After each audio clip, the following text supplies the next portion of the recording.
dice. I don't want Vecna dice. Who do you think I am? Huh? What's wrong with the Vecna dice? They're great.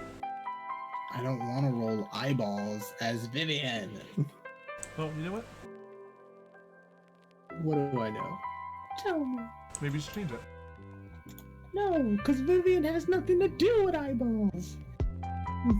They have eyeballs. Yeah, you took it right out of my mouth. Just because I have eyeball don't mean that. What is this Jasper? Oh, what is this Jasper dice set look like? It's kind of cool. It's red and gold. Oh, those ones are the ones they did for suicide prevention. And if you roll natural ones, a phoenix comes out.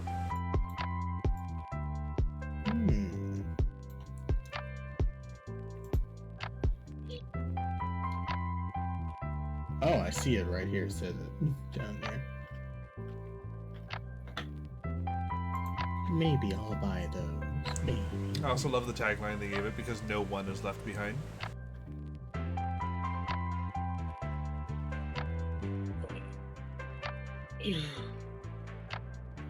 Dice of planar stomach. Those are the ones I use. It has a B on it. Why got a B? Where's the 20? I'd like the big 2-0. I don't like the B.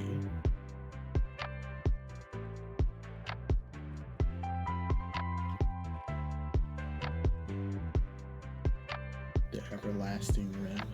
Beware, coveted shards of ice. This digital dice set only dolls to reveal the success of your roll or betray the secrets you hold close. I'm gonna get Jasper's dice.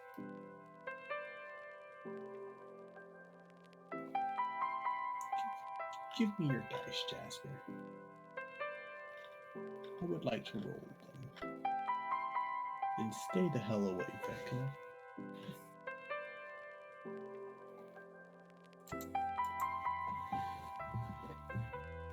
Do-do-do.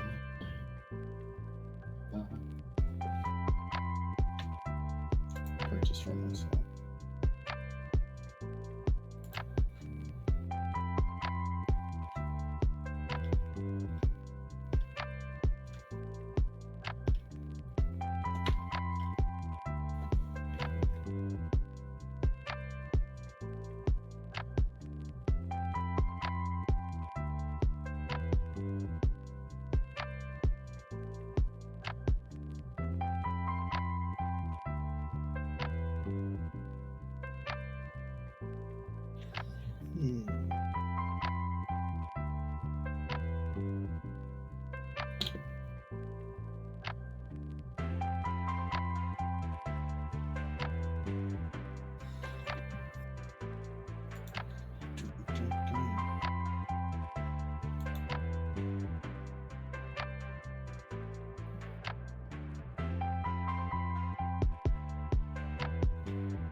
So quiet.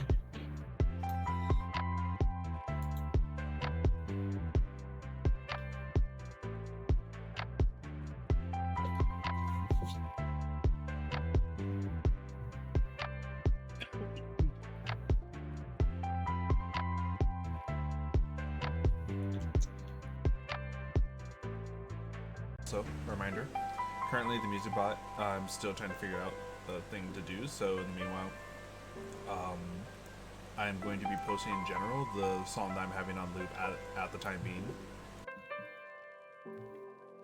If you want to be able to have the ambient music as intended, then please go ahead and click on the YouTube video and have that just play in the background.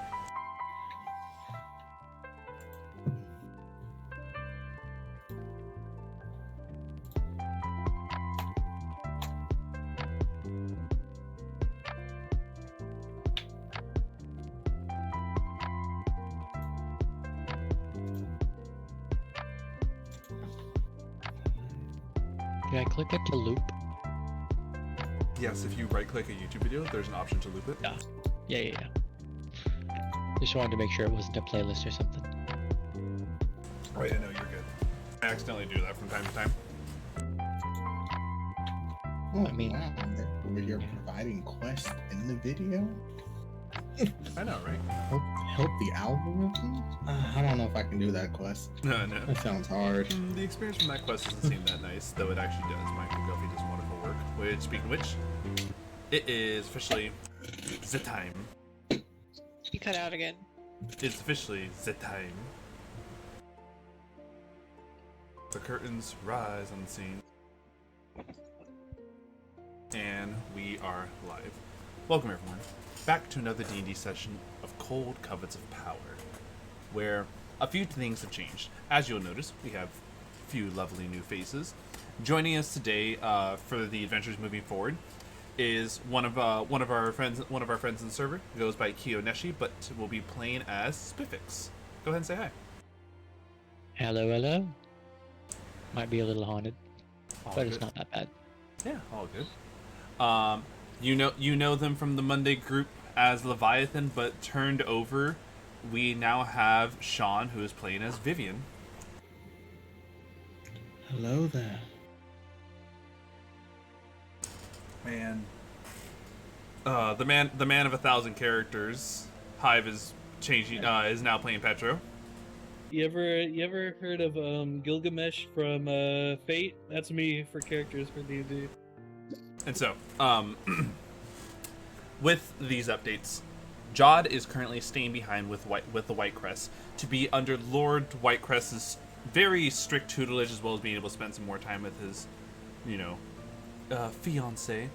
And Nox and Damien have gone off to go and deliver more information to Lichcore, a well-established connection that Damien had. And so, I wonder who made that. right now, all is quiet. We enter the Whitecrest Manor, where Lyuna and Raggu are silent and T-posing. And Ro, for the first time in a long time, it feels like it's just you again. That's cool.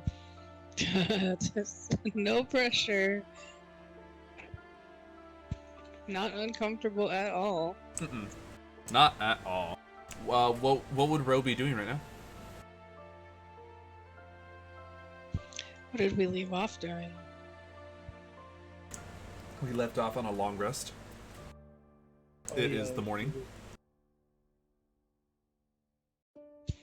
And she's already up and paraded the grounds, the area. Mm-hmm.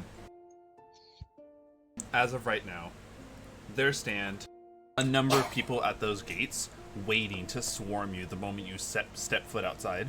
Swarm me? Yep. Why?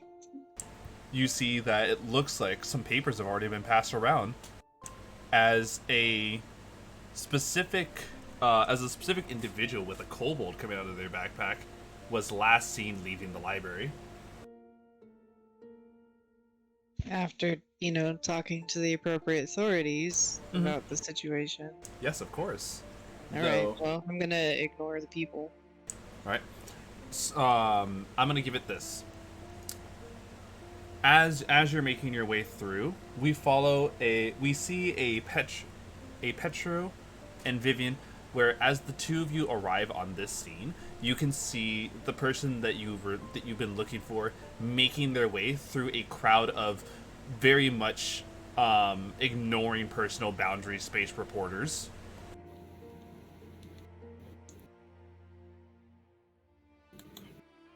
Why the hell are there so many people here? This is the two that were last seen leaving the library. The one that got burnt down. Oh. Right.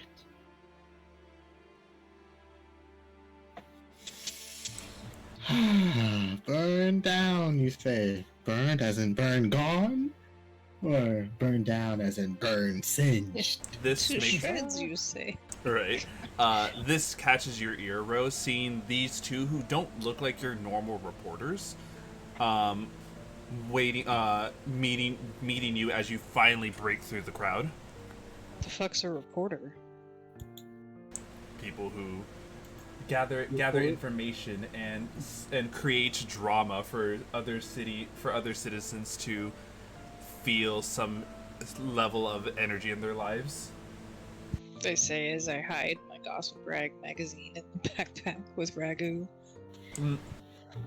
Yeah, like Raggu T-posing. Ah, yes, I will very much enjoy reading top 10 kobolds in your vicinity.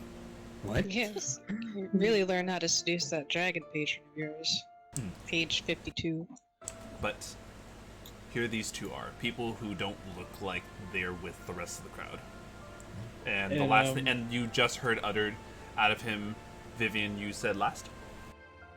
What I said last is burn down, as in burn to a crisp, or burn down as in like singed. I don't. Out of character, I don't think it was burned all the way down, right?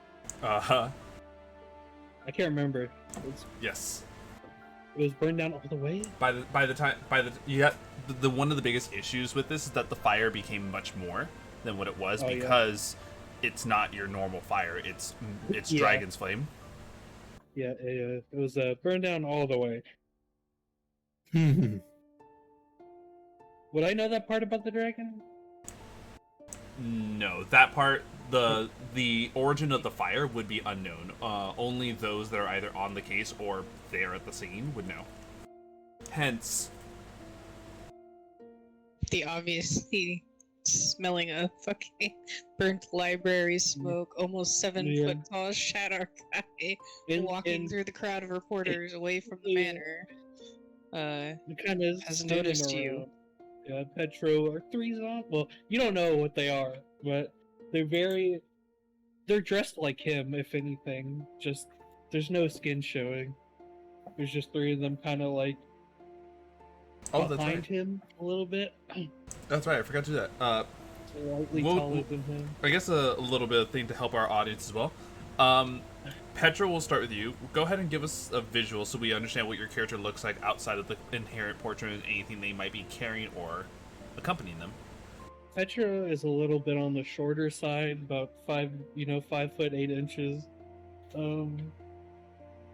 He's very green hair, very long. He sports this plague doctor mask that has like these dark green lenses, like he's kind of hiding something, and this like leather cape-ish that kind of connects to the whole mask entirely, actually. And the rest is kind of like this black silkish shirt, same color as the pants. And you mentioned this that like you have... big emerald piece necklace. Quite the bauble. Oh yeah. Yeah.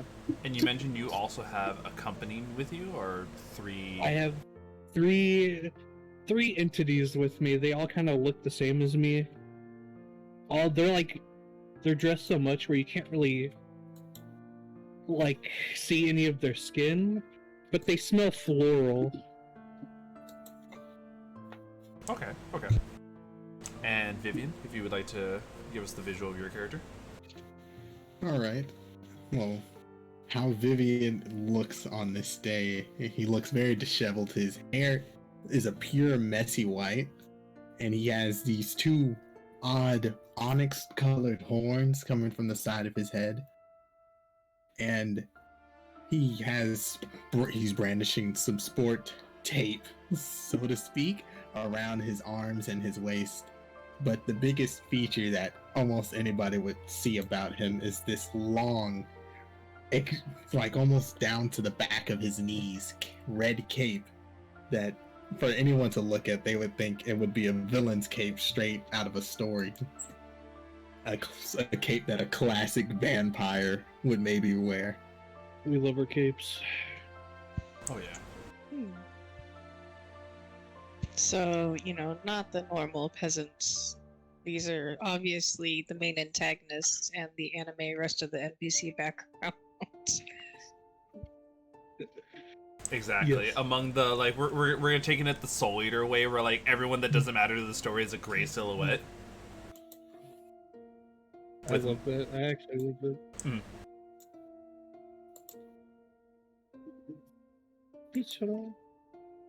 Alright, so I heard what they said, and I walk up to them. Like, it just kind of slightly altered my direction. And again, she is 6'7", a very large and imposing, and currently hovering over and looking down at both of you. Do I tell? Yes. Can I tell that the sun is different now? The sun is different. Are you referring to the shadow that looms over you? Yes, now that there is shade, no longer the irritating sun. I'll allow it if Ro gets that close. Oh, close enough to talk, and I'm assuming it's a pretty crowded area. Yes. You see, like, So- Petro's, like, taking down notes, is like... And he looks up, it's like, why'd it get so dark all of a sudden? Oh, Feels very cold. Oh, hello there. Hello. just... Shattered kind. Big. What are you doing here? What am I doing? What are you doing here? I heard Just you talking saying about that, burning, and I'm curious, what are you doing here? I'm an I've investigator. had quite enough with burning for the past 24 or however many hours are in a day. Sometimes it seems like there's too many. I'm here to meet a certain librarian, but there's something wrong with the library. I can tell. There's definitely something wrong with the library. It burned down. Like, And it- Ro has a triggered face. Just Vietnam flashback happening. Hold on. Like, please, let's. You look different. Why do you look different? What? That's What do you mean by that? I mean, you look different from other people around here. She kind of looks at herself and it's like, well, I mean, yeah, I guess I'm a little bit taller than other people. Yeah, other people. Looks down and just notices. You're not here as a reporter, though. Is what I'm an I think I'm an asked you. investigator. Okay, not a reporter. Not one of these. I'm It's not one of gesture those to- roaches. Well, I'm feeling mighty generous and awfully lonely. So, would you guys like to ask some questions from an eyewitness outside of this mob? We can do it over some tea or coffee, whatever. I mean, tea, coffee, that sounds cool. Where would I be headed? There's like. It's just the thing that you would be wondering when you hear your sending stone ring. It is. Don't Guild answer it. It is Guildmaster Smokey. He better text me. Guildmaster's another call comes through. I think your- your sending stone Is is your ringing. stone vibrating? I text him Right. as he's calling me. What? Oh my Is it god. A third call comes through. This is a time when Petro takes out his sending stone. It's like, is it mine? He like flips open the stone. Is I it mine? No? check in my pocket, not trying to like make it look like, hey, answer your phone. Yeah, Petro has a flip stone. No, it's not my stone. Why are you forcing this on me? No. I won't answer the phone in this fantasy game. I refuse. Oh, Just like believe I it won't might be answer the phone in real life, I will not. I believe it He is better your fucking text sending me. stone. Actually, no. misread. I'm just gonna hit the ignore button and then Oh. like put it in my pocket and then start walking to where I last knew him to be. Okay. Do you want us to follow, or Oh shit. Yeah. Actually, you probably enjoy this. You look protagonisty. You look like you look like a protagonist, not quite important NPC, but like a protagonist. Damn. I would much rather be the anti-hero of the story. I don't really think I'm a protagonist. And so, we take a look as after what is a lot of missed calls, because apparently very insistent, you see him at the front door to the Mastermind Collective's guild hall, still trying to call you until he sees you approaching with your allies. I like wave my phone at him. Like, got your calls. He looks over. Well, that's strange. You would think someone, after being sent 30 calls in a row, would finally pick up one. Yeah, we all had to experience that the whole walk here. I'm actually curious. So I really enjoy my ringtone. Yeah, alright. I can at least understand that. I understand that from what it sounds like, you all are going to be making your way out fairly soon, yes? Seems like it. Seems like I'm being put on here. Oh, I'm sorry. Do I know you? Huh? Oh, I'm just investigating. He kind of like, this was an A and B conversation. Sorry, I was talking to one of my companions behind me. He kind of looks over. Well, looks like you found yourself some interesting individuals to join you on your journey. I didn't even say anything to this man, and he already thinks I'm a different. Okay, fine, it's cool. I'm great. Look at the in-game chat. I love how they all have the same. I love how all the fucking people are having like the same nose. And so, I believe I have someone to help add into your little menagerie of adventurers.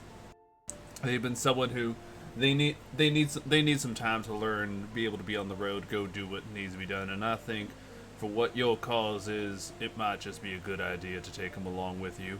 You'll see what I mean in due time. Like, look at the T-posing Lyuna, and then look back at him, and we're like, another one? Oh, worry not. Apparently he already knows one of you. Hey, Spifyx, come out here. Hey, I've not heard that before. Immediately, Vivian, where the hell have I heard that before? Spifyx and Vivian, like, before you even acknowledge the scene, the two of you, like, lock eyes with each other.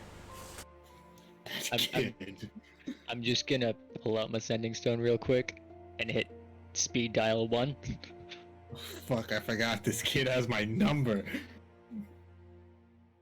I'm not gonna look at my sending. Well, look at that. See, they already know each other. This will be that much easier. Spifyx, Ro is one of these people who you might have heard a little bit about. They've been traveling. Looks like they could use a little bit of help. Looks like you already know that individual there. So why don't you go ahead and introduce yourself? Well,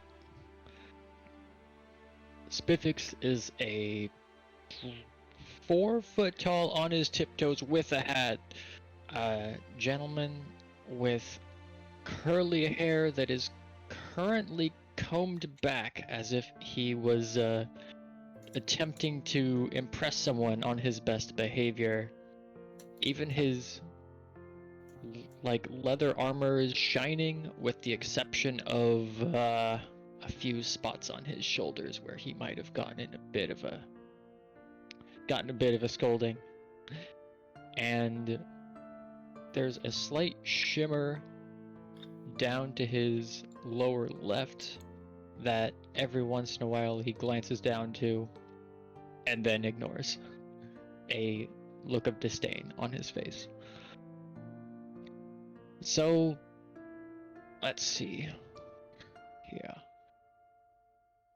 If I'm gonna be adventuring with y'all, that sounds like a good idea. It would keep me from getting a couple lectures, I figure. And I don't want to disappoint No, worry Master not. Smokey here.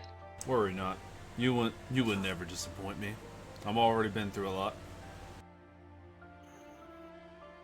I'm grinding my teeth looking at this little motherfucker over here. No, right? You know what? Hey, this is all like, whoa, hold on. Well, oh boy. Hello. I don't even know most of y'all's names.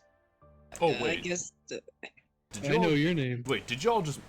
He like like Grillmaster Smokey looks over at Petro for that. I'm sorry. Did you all just meet today? Yeah, we did. Yes, all of us just met today. Well, It's speed dial 1 again. what does the soundtrack for this person sound like when they call Vivian? What's the That's a good question. What is it? What soundtrack? Just pick a ringtone. What would it sound like when Spifyx calls you? You know, however you have them saved in your phone. It's probably the fucking original theme of Yu-Gi-Oh. Oh, great. No, so when he hears it, he knows. Yeah, not answering. Oh, It's time to ignore it. Well, that's a little. Wait, so you all met? Once again, looking over at Petro, and you already know. You know what? It's obviously because they are well-known individual. This seems like a good time for all of you to best introduce yourselves. Who wants to go first? Well, my name is Rohes. This Hello, is to my Rohes. friends. We've been through a lot recently, and yeah, we could use the help. Also, you guys were not reporters, so that is why I brought you here. I don't know. Beyond that, it seems like that is the thing that we were supposed to do. The backpack kobold, I kind of poke the staff. That's Raggu. This young critter over here is Lyuna. I point to a gorgeous half-elf. She is off limits. Don't touch her. I will chop your fingies off. Do they do that all the time? No, not frequently. This, in fact, is the first time that they're like tied to her backpack with like a string. Alrighty then.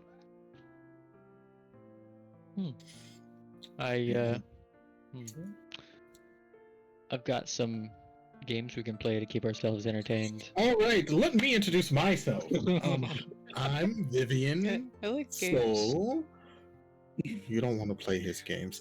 I'm Vivian Soul. I'm 5'7", but I'm 5'9" when I wear my boots. I'm taller than you. I'm taller than all of you. Shush. Please continue. I'm a shadow magic sorcerer. I'm here because I was looking for the Dragon Librarian, the best, apparently the best of the best, the man who could answer all of my burning questions. By the way, where is he? Ro gets a little bit more pale. She's already corpse looking. It's just more intensified. With my passive insight, would I get anything from that look? Not just that. You also know because the investigation firm would have been one of those people who, after being answered questions, the proper authorities would have given that information to you guys as well. So you and Ro know the answer to this. Yeah, the dragon's dead. Vivian's face is simply like his eyes don't already blink often, and now he's just sitting here. His chest is convulsing a little bit as he's just trying to push out the words from his chest. And the words that he's trying to find is, "Oh yeah, that's cool," but he can't say that because he doesn't think it's cool. He thinks it's entirely fucked up. Hold on. I see the panic. I recognize it because again, Merc Captain. I know the signs of going into shock. So I'm gonna take the little fluffy thing out of my backpack, the Ken of Avalar's little pet doodad. You're like, Raggu, I need to borrow this, and like throw the poof ball into Vivian's arms. I squeeze the life out of it. Nah, you can't kill it. I'm not even that strong. It puts the life into you. Here. This was his familiar? Yeah? Buddy, pal, friend, squishmallow, familiar? What was this? This one, I believe, is no, because you. The little fennec looking floofball thing. Oh, that we had from the library. Oh, yeah, this is hold on. the pet. I'm not gonna squeeze the life out of him. No. Yeah, I'm We giving you. saved it. You don't squeeze the life out of it. Yeah, I'm It's gonna need emotional to do support fluff. this. I'm gonna get the image for this right now. It's really sad that the dragon did die, but it's even more alarming how something got in there. How? Yeah, no shit. So Vivian is panicking. Hopefully not anymore. Pet the soft fuzzy wall, or I'm going to use my telepathy on this creature, trying to demand answers. Command answer. Can the small fluffy creature exposit what happened last night to him or Vivian? He's concentrating super hard. Hold on. I guess I should introduce myself then. My name is Petro Petal, and these are my 3 companions: Mayfly, Butterfly, and Damselfly. Companions? There's like these 3 entities that are very like almost dressed exactly like him, like kind of just grouped up behind him. They all smell really like floral, kind of like those like dryer sheets with like the fresh linen floral type shit. So you have 3 maids? I won't call them maids. Well, not quite, no. Not with that kind of attire, but they certainly smell like they keep your stuff clean. They do that. He's like, say, wave your hands. They all wave their hands at the same time. That's cool. I see they've been practicing. Are they friendly? They're very friendly. There we go. That is Quill. Quill is adorable. Can I speak to Quill with my telepathy? Everyone can see on the outside is me moving my eyes, trying to talk, but without using my mouth. Why? Where is man? Big dragon. Oh, that is not picking up at all. I can hear it though. Okay. I gotta try better. Hold on. Okay. I try to speak to this creature in Sylvan. Where? Is it a Try fake creature? Draconic. I don't know Draconic. What the hell are you saying to me? Here, I'll try. Hold on, guys.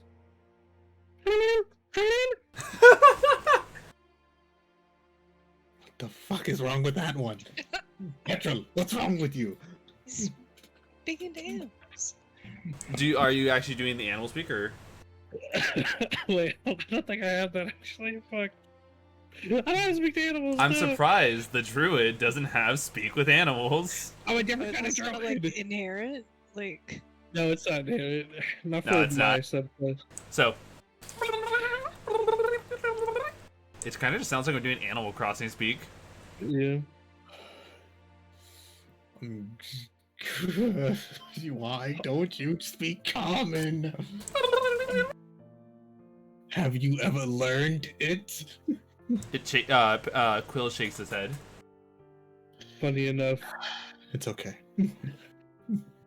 I got the language, but I can't understand them because I don't got the spell on me. I hand Quill back to Ro as I lift my arms up because I am short. yes. I like the idea that you guys are having like a short, I'm shorter than you. I'm shorter than you. Meanwhile, we have Spifyx over here. 4 of me is still taller than any of you. I can stack on my companions and be the tallest here. I'll Yeah, fly one that's day, valid. and I'll just That's be taller than everyone.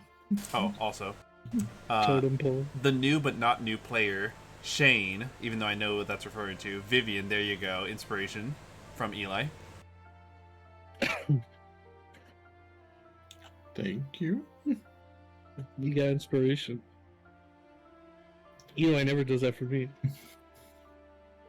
I mean, he is the homie. This is my attempt to guilt and inspiration out of Eli. Yeah. Eli, don't do it. He tries very hard. Okay, he doesn't have that many points. Okay. So are we going to be taking Quill with us? Oh It's no! adorable. Oh no, Quill is technically now Raggu, but it is a convenient, soft, fluffy support animal that also loved Avalers. Can I just call him Kin, please? Yeah. That's a lot of syllables. Thank you. So, man, how big is this creature actually compared to like? So the dragon was big. It's a How small big size. is the hand that was on? Okay. This is a small size creature, not tiny, but like it's kind of big then. this thing is actually. I think I remember the stat block I gave for this. Relatively large for a pet. Relatively large for me. Right. Just perfect. This guy's Cobalt small. size. What are you talking about? I'll make sure to speak with the animals next time so I can do my Animal Crossing speak. Why doesn't I just think that maybe Quill should know Common or Sylvan, but it's okay. Quill knows Yeah, Draconic You're asking and a lot understands from... Common. Oh, here we go. Quill has the same stat block as a giant rat. What's that funny? You're wet. Aw. Cuter than a The rat. best. The best. Yeah, I don't which know means if you that get Quill cuter than has a rat. keen smells, so advantage on perception checks that rely on smell, and pack tactics. It's perfect paired with our saying not a Kobo. fight? We're not I gonna don't know make what you're the- saying. We're not gonna make the cute thing fight. No. I mean, if I could make a familiar, I would have them fight, no matter how cute they are. Well, this one's I don't believe is a traditional Of familiar. Quill, I feel like he got scared that I said that. So Quill, you're not made for combat. Quill says, burrowing deeper into the backpack with the T-posing kobold in there.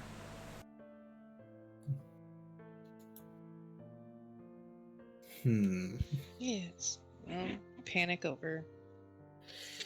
I turn to Smokey. I'm like, sorry, I didn't expect it today to go like this. What? Yeah, I understand.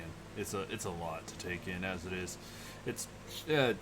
You're an adventuring group. I know all the tricks about this.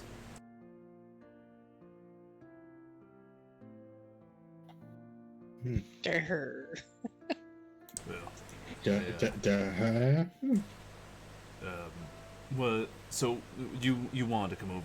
It seemed like you were already on your way over here. Was it my calls that brought you over? Yeah. Is this what you were calling about? I A little bit. gestured as Spiffy. Yes, and well, 100%. I wanted you to be able to take Spiffy. They look like they could be a good addition to your cause.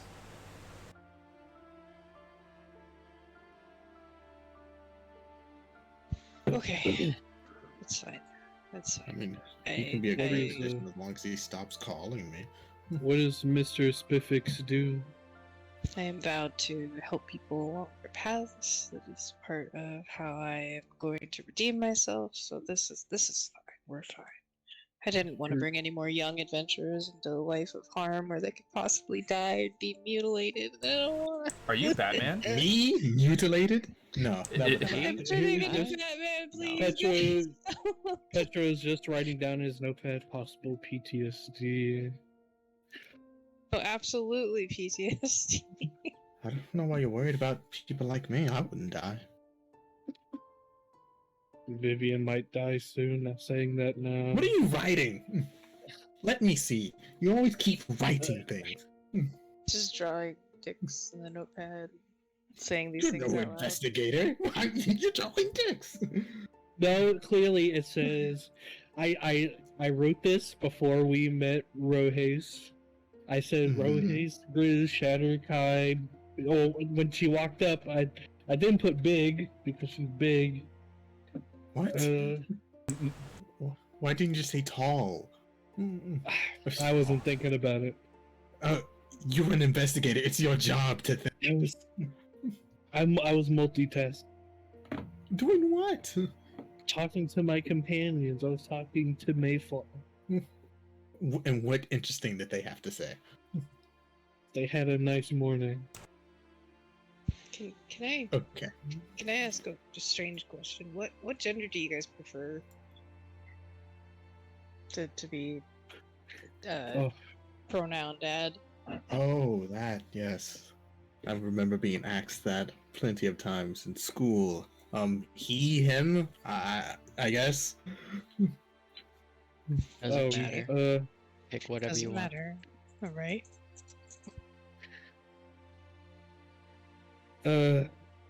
He, him, I think. All right, unsure about that. All right. Yes, we seem to be a bunch of gender fluid people. Awesome. This will work out great. We can just be either call each really other simple whatever. or really No, complicated. I'm just a guy. I'm just a person. I don't know. Just go out there and be a sexy androgynous group and confuse the fuck out of other people. I exist. Well, that does sound like a good time. So,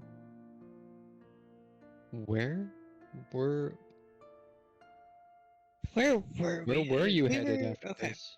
Well, here, let's see. Is there a place we can go that has like some lunch or tea? Well, it depends. Do you want something in Zephyr or do you want something in my home turf? Can we get somewhere where we could feed Quill? There's the fucking 'Cause bodega that down the sounds street. cute as hell. You know, there is a few bodegas. There's a bodega? But I think we might want to go somewhere where reporters can't go. Yeah. Yeah. A little bit why I offered it. Here, there's a saloon in my place. Right. I've never been in a saloon. I've been to. Oh, this will be fun. You cafeteria. guys haven't experienced this. Here, let's go ahead and get Melody to update to get us a ticket to my place. Yes, Oh. please. Hi, Melody. I finally Malady? remember. You guys walk up to the desk where Melody. you guys see Melody working at. I'm going to hand her a pile of small shiny things that I picked up from the ground during my day. Oh, shiny! Oh, hi. There's like a wing nut, and I'm pointing at it. There's Oh. like, this looks like it used to be a metal shaving. It looks like a spring. Wow, this is some really neat stuff. Oh, sorry. This is just a cool rock. It's very smooth. Melody, do you mind? Oh, yeah. Sorry about that. Hi, everyone. Melody. Do you need a ticket for your place? Yeah. Thought you'd be of service. Oh, yeah, of course, Guildmaster. All right, one ticket to Guildmaster Smokey's place, and here you go, Guildmaster. Much obliged. It's nice to see you again, Miss Grizz. Thank you for the collections. She And do likes the finger shiny guns. things? Oh, wait. You got new faces. Hi, my name's Melody. I'm one of the people here who's been working at the Mastermind Collected Guild for a while. I'm Vivian Stoll. Nice to meet you. I extend my hand. She hi. Oh, wait a minute. I heard about you. Spifyx talks a lot. Wait, you're the guy who also plays card games. Yeah? I've only Yeah. played one time. I said it was one-time game. I never said I wanted to play again. A card And game. I ran like away. those. Well, you see, you have to play properly once if you plan on saying that. Yeah, exactly. Because you haven't played properly once. Just because you lost doesn't mean I have to rematch. Well, I like playing with Spifyx. We play all the time. Hi, Spifyx. Hello. Find any new cards recently? Yeah, I actually got some really neat ones. I found one that someone tossed down to the ground. And it just looks really neat. I like making my deck cool, made of neat looking cards. But sorry about that. Guildmaster, a little quick question. What is it, Melody? Well, there was a special occasion coming up soon, and I was wondering if you can have the day off. Oh, fuck Heck yes. All right. I'm about to clock out now. Bye, Guildmaster. Bye, everyone. Have fun with Okay. whatever it is. Oh, Good luck.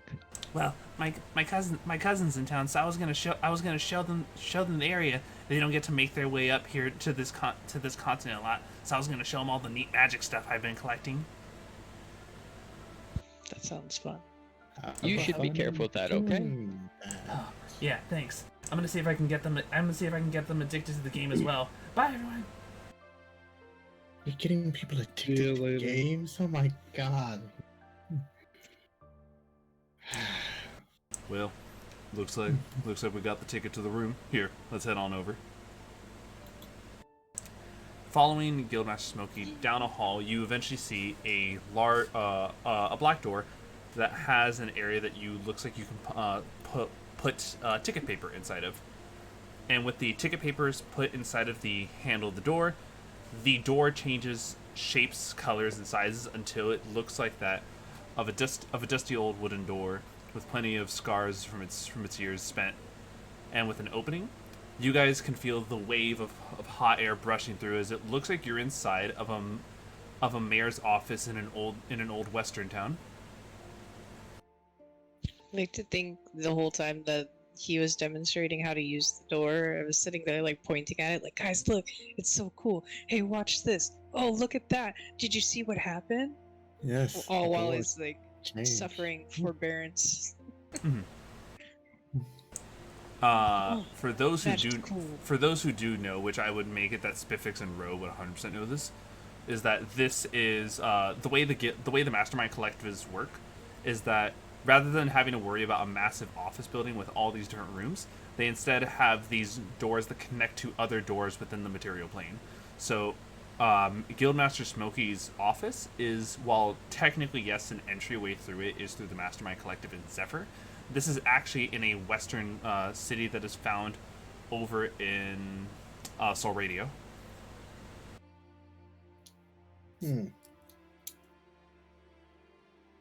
Oh, come on in. Oh, come on in.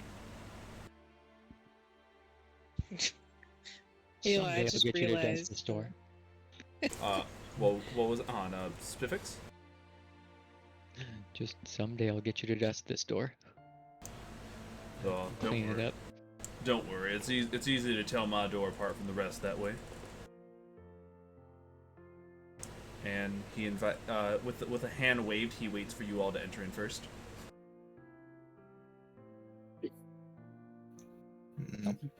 I'm not going first. You know, manners and all of that. I will walk through with all my companions. Spifyx is just gonna run through past Hive and the trio. And so, with everyone in, the door closes, and with the door closing no longer collected to the Mastermind Collective, he reopens the door to show the hallway that leads down the stairs and out into the city that his office building is found in. There's a saloon nearby. No one in this town knows anything about the shenanigans that goes on outside of this place. It's a nice little getaway. So perfect for someone to hide and fester and learn. Or have a snack. Yeah, pretty much. Or learn. And so, when you guys see the saloon, a few of the people recognize the mayor Smokey, rather than Guildmaster Smokey, and you see that grabbing a table, it looks like they already have you guys with a large bowl of peanuts to snack on for a bit.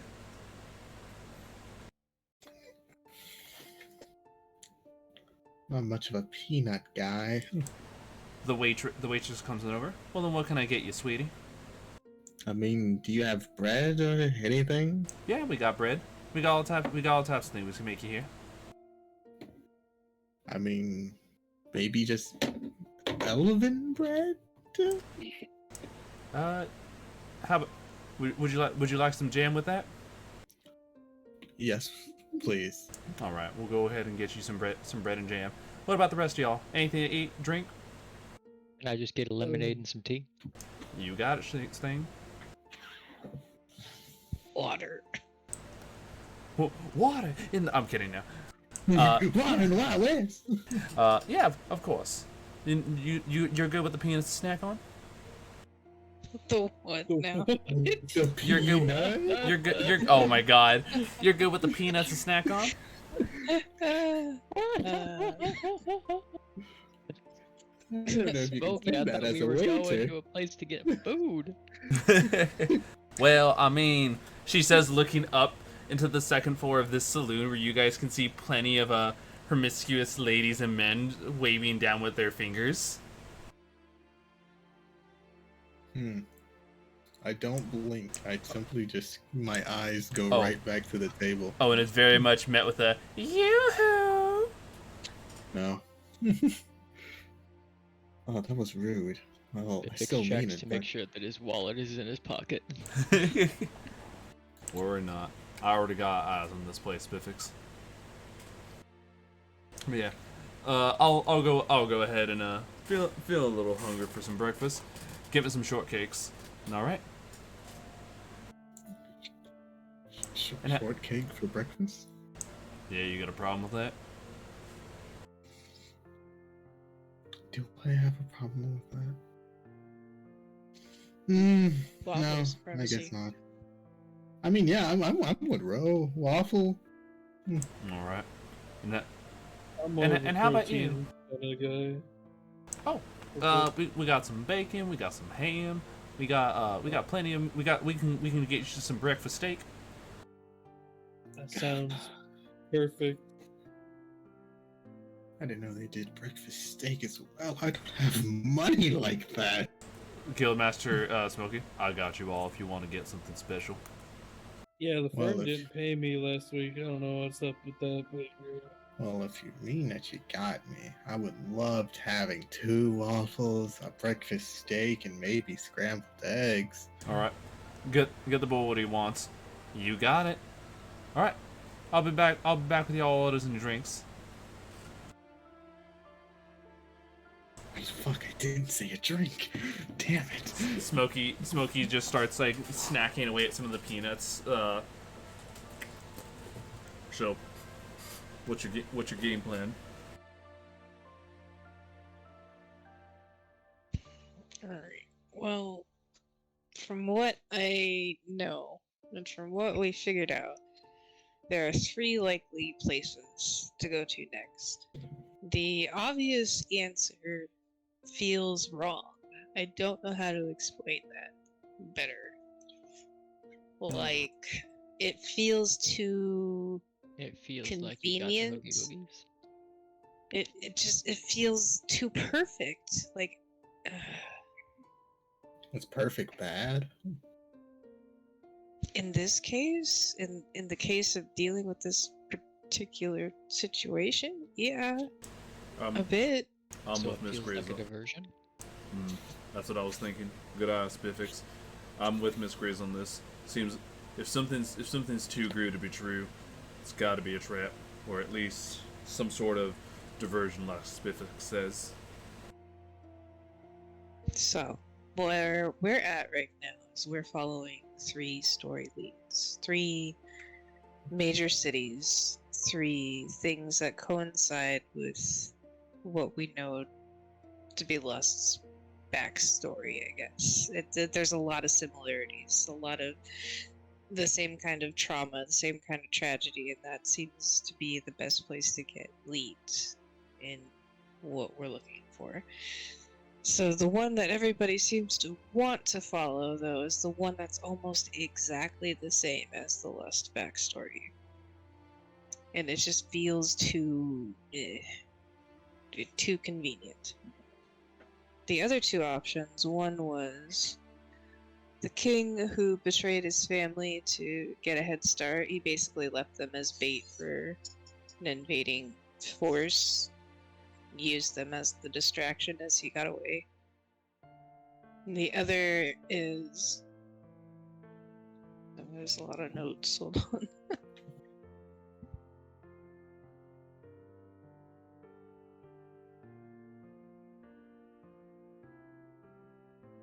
So we're dealing with Eldritch abominations? No. I don't know How much do you guys know about sins? Out of game, the Committing sins. them?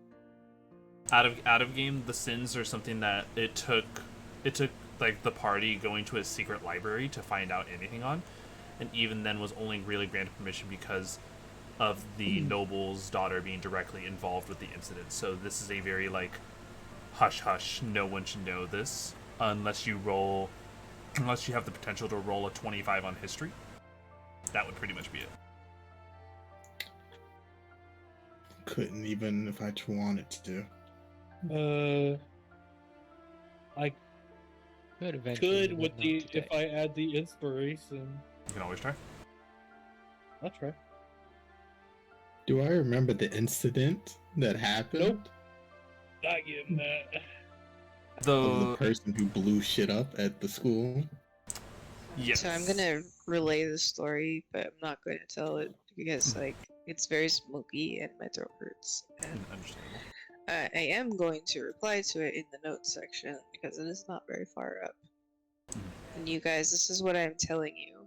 This is all the information that we've gathered so far on the backstory of the sin, what the sin could possibly be, what the sin was using to control people and spread, like the 3 basic leads that I wrote down are confusing. Because he was giving me a lot of information and I was typing as fast as I could to keep up. So you might have to clarify a little bit, DM. That is more than fine. I'm going to quickly answer as well Vivian's question. Vivian, everyone in the homebrew world who was aware of like the incident that happened with the Xenolich or Grok knows of the characters by the name, but it was only the groups that were directly involved with it actually knew that they were referred to as the Sins. So like while Xenolich was known as I am the Xenolich, it was never outwardly told that he was the Sin of Pride, unless you were the group that was directly involved in the adventure. That's why the Sins are still that of something of a mystery to even outsiders, because though they have made their marks, they've never directly said that they are the Sins. So the short answer to the question I asked the group is no. Yes. Alright. Well, it was a powerful guy who fucked shit up at my school. I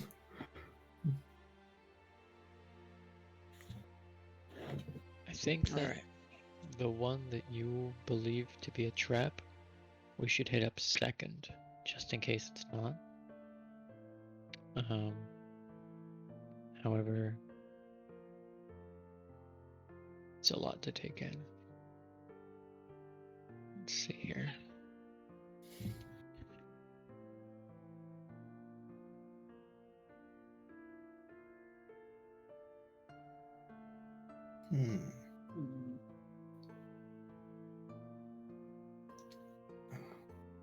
I lost it. Where's That's a long, very convoluted story. That's a lot of things. So she was a common whore? Who? It sounds like, I mean, okay, hold on. Okay. I have to clarify something, and I think I need to do it like out of game. Okay, here, let me listen to this.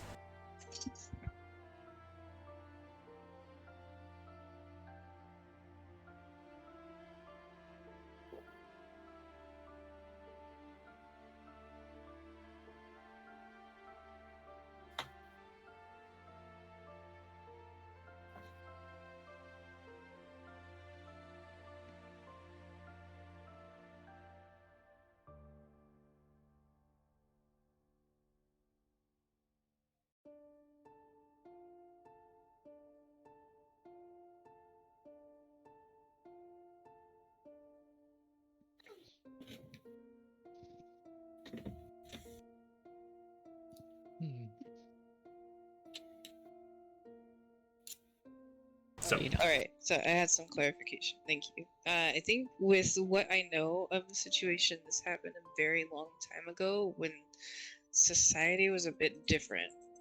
like, I don't know how much you guys know about caste systems and like culture. Yeah. But the TLDR, the very, very basic thing is if you are born into something, if you are born into a certain caste, you cannot have any kind of hope to rise above it. And she was born so low that she did not have the means to, except through what she did. Oh, For those okay. without a proper history check, I can give you a general estimate as to like how long ago that would have been. Would have been something that was at least, I want to say at least 700 years ago. And that's mainly because like some races live longer than others, so it took a while for a generation to grow out of that caste society.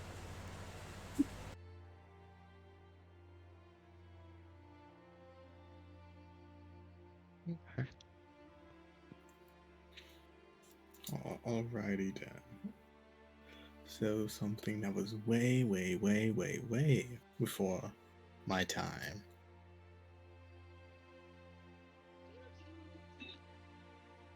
Exactly.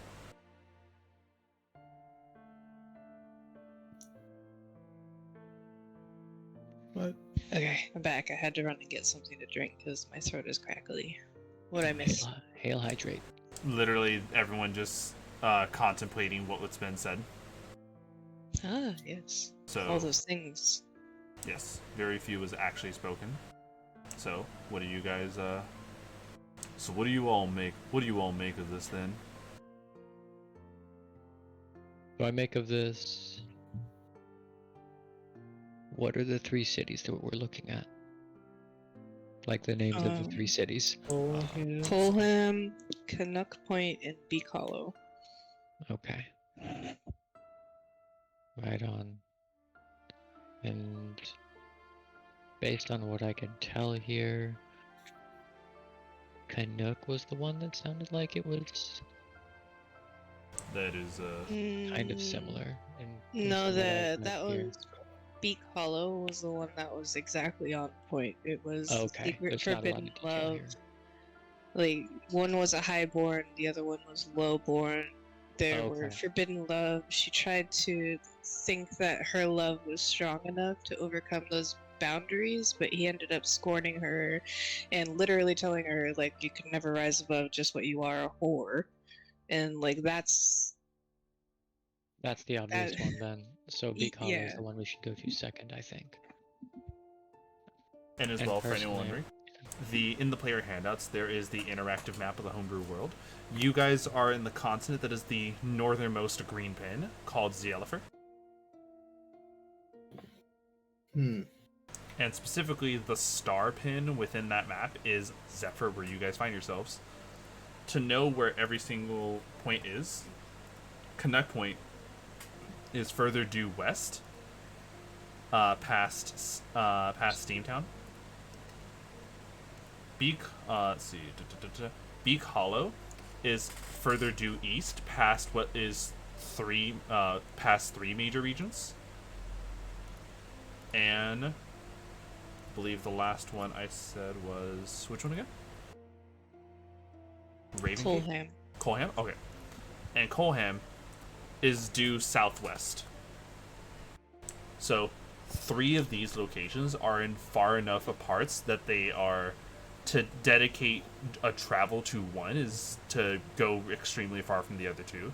Albeit Colham and Canuck Point are both traveling west from Zephyr, so at least those 2 are near each other. But Beak Hollow is very far away to the east. All right. Okay. Well, my vote is freaking Canuck Point. I think we should go to Canuck first. And even if it's inconvenient, if it's not Canuck, I think it's probably Beak Hollow. But it might be more rule out the convenient less obvious one first. I agree with that. Yeah. Like, if they're tough, right? Mhm. Because we could go to Bicol then Colham, but Colham just doesn't seem as similar. Unless there's something secret going on. Well, there is something very secret going on. It's affecting a lot of really, really renowned people and dragons, which is scary.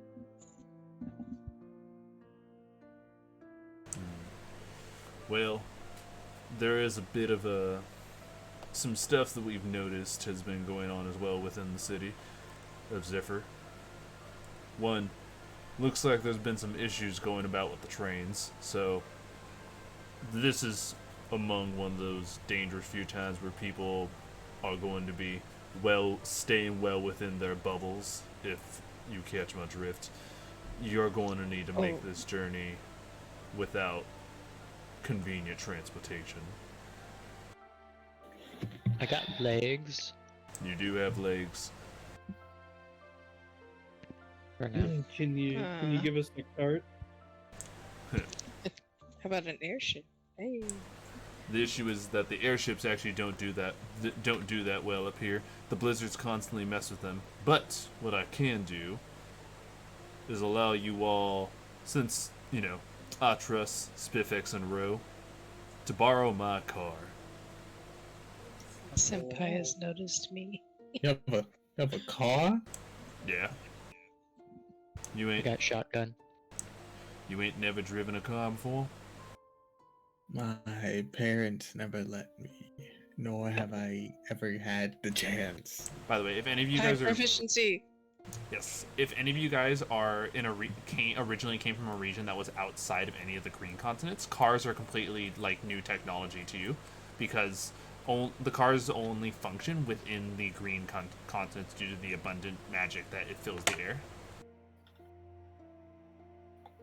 Oh, so my proper response would be car?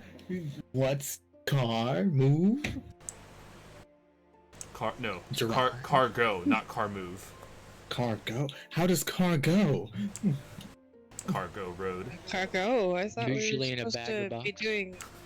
doing a mission, not I doing. didn't know this was comedy delivery, hour. mail What the fuck's delivery. a car? No. Well, here. Let's go ahead and finish up our food. Here you all go. Breakfast steak, waffle, and scrambled egg without a drink because I forgot to save. Oh, I ordered 2. You want tea or lemonade? Do you have anything fizzy? We got some sparkling water. Sure, that could work. Thank you. Anything for you, hon. I'll be back.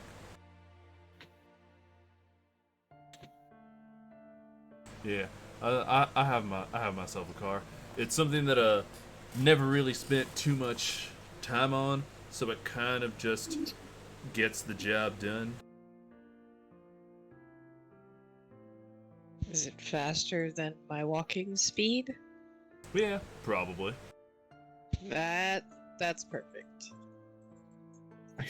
You're talking like you've seen. What is a car? Okay, so it's like a cart, right? A horse-drawn cart, Horse-drawn kind of- cart. or pack animal-drawn vehicle. Mm-hmm. This is like that, except you don't need an animal to draw it. It goes on its own. How? Magic. I do the hands, the woo hands. Yeah, I know magic. I cast Mage Hand, but Have a Whoa, cool. I'm not a child. This is normal. I have a cast bless question. on you. I can do magic too. That's Is very it nice. set up so that I could drive it, or do I have to be a passenger? You can be a passenger. I asked if I could drive it though. Oh, you most certainly can. Anyone can drive the vehicles, but those who don't have inherent land vehicle proficiency don't do as well as others. Okay. So I'll have somebody else guide me, or Am I So, not like, too short? I'm the proficient one. There are. I Teach can me teach how to you. drive. Help I you. can also drive. Yes, like I said, call me Zaddy. I am now the Zaddy. What? You will No. you will listen to me, young people. I am in charge. I will teach you how to drive, how to fix vehicles, and how to change a tire if we need to. That sounds like a good idea. Change a I will tire. also teach you how to tie a tie. Yes, I can do that. I know how to tie a tie, but I I- don't like wearing Oh, suits. would you like to I- go outside and play baseball? You know, Are toss you around balls. patronizing me? Are you patronizing me? No? Yes, actually, I am patronizing. Why? Since I want to be your papa. Well, my papa, I almost killed him, so I don't think you want to be my papa. It's okay. It's okay. Shh. It's okay. You are my children now. Well, good, because both my parents don't exist anymore. That sounds like a good idea. Cool. Oh, I'm sorry. It's not unresolved trauma at all.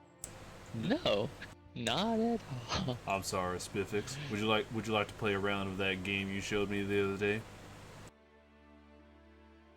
You know, we can play when I get back. All right.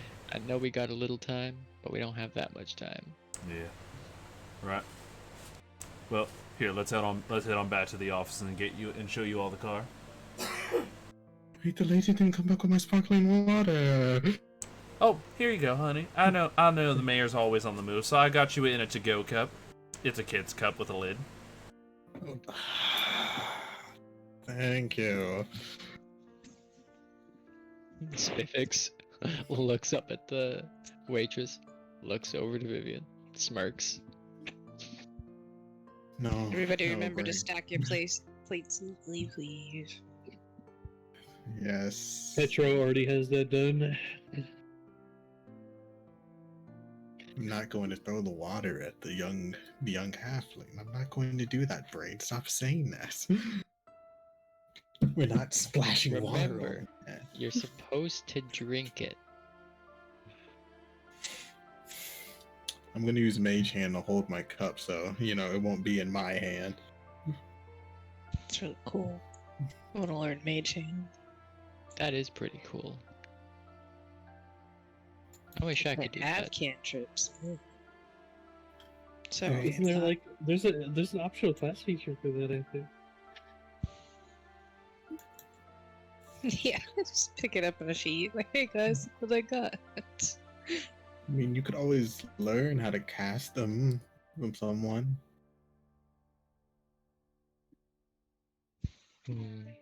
Well, Sounds good to me. I have these Note to hands. self. They work pretty good.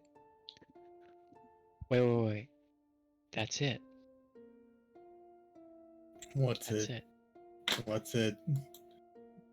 Hey, I have a favor to ask.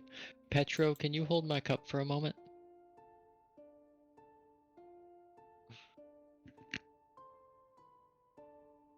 Petro? Petra? Silence. Hive, are you there? Silence. You're. Oh, I heard my name, but I didn't. Were you trying to talk? My audio went kind of weird. Yeah. It's alright. Can you hold my cup for a moment? I get Mayfly to hold the cup. Mage hand.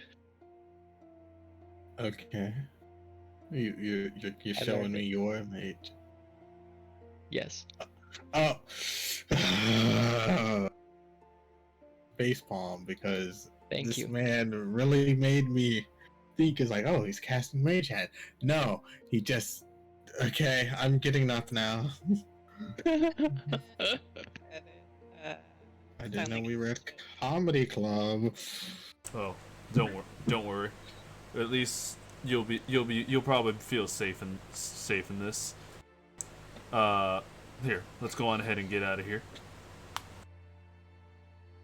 Oh, just go ahead and put it on my tab. I'll pay it when I come on back next time. You got it, Mayor. Why would you give me a kid's cup? I'm not a kid. Because they're that's their only cups they have to go, as sometimes the kids want to continue to drink their juice or water. The adults, I don't think all the adults are typically served in glass. You think people are just going to give you a glass cup to leave with? Well, I wouldn't think they would give me a glass cup to leave with, but maybe a taller cup. How about this, Vivian? Next time we're at a shop, we'll get you a nice mug you can carry around. Then it won't matter. I could buy my own mug. And so, I mean, sure. as you all make the journey back, heading on through the door that takes you immediately from the arid, dry air of Soul Radio back to the cool air well within one of the bubble domes of Zephyr, you guys are back in the city, where he takes you guys over to Guildmaster Smokey begins to walk you guys over to his house. But on the way there, on one of the many television screens that you guys pass through, you know, for window shoppers, Television.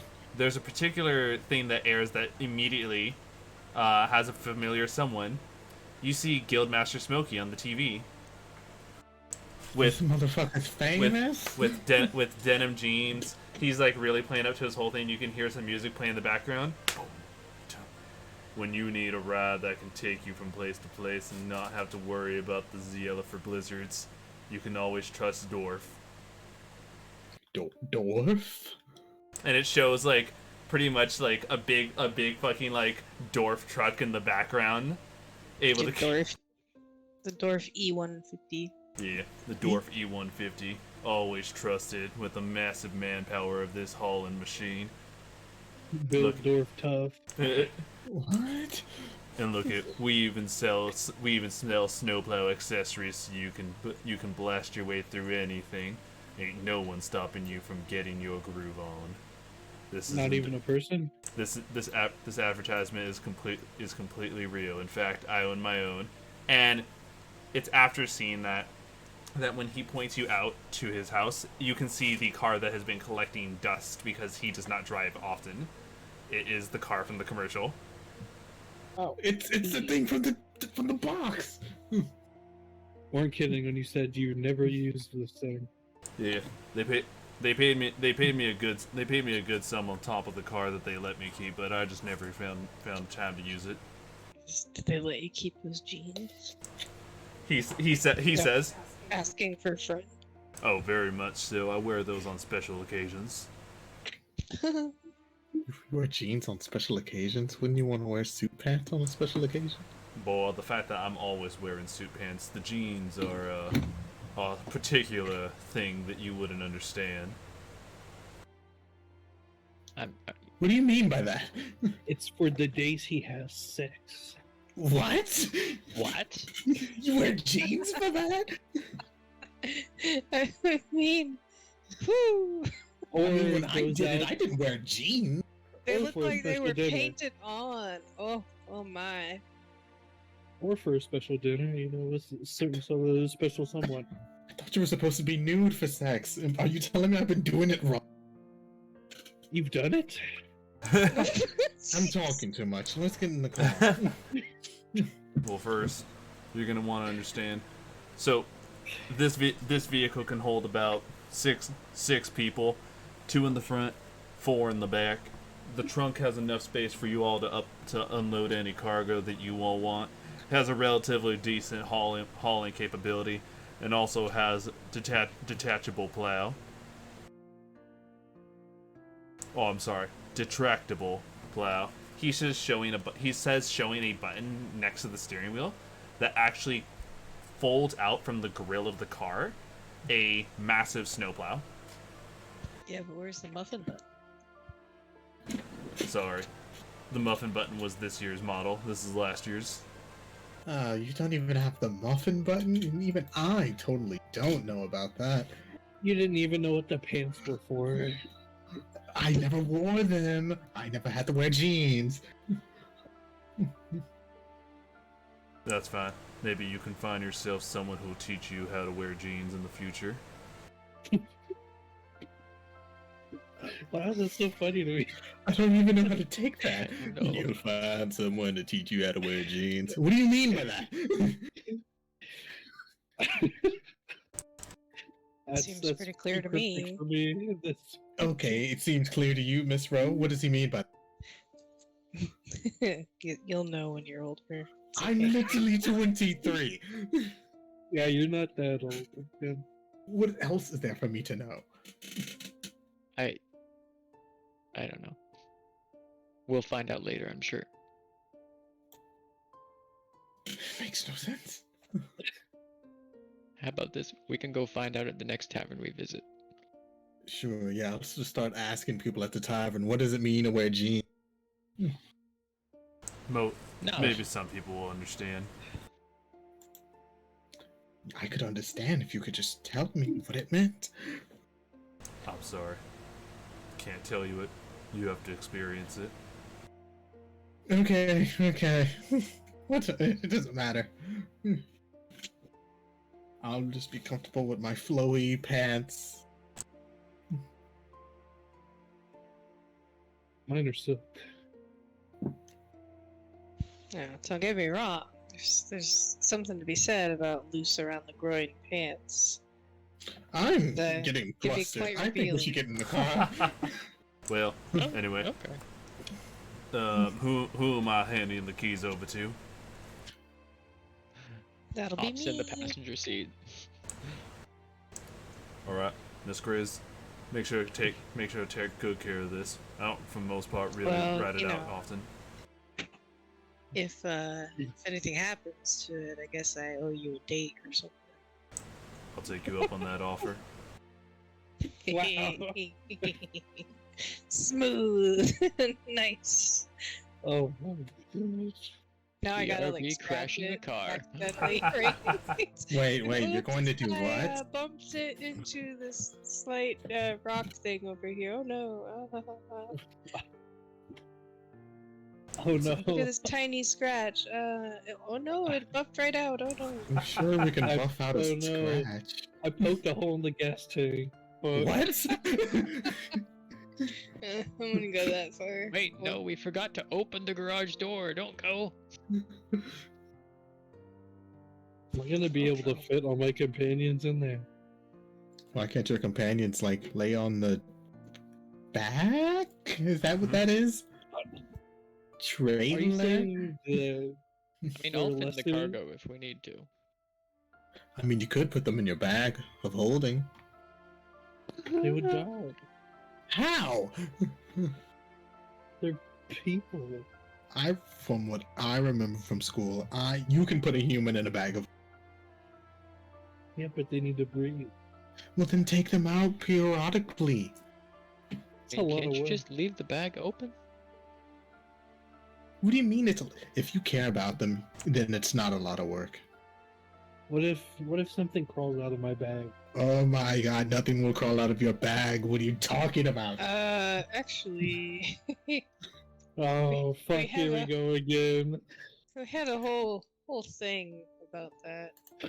You guys know what the bagmen are? Bag who?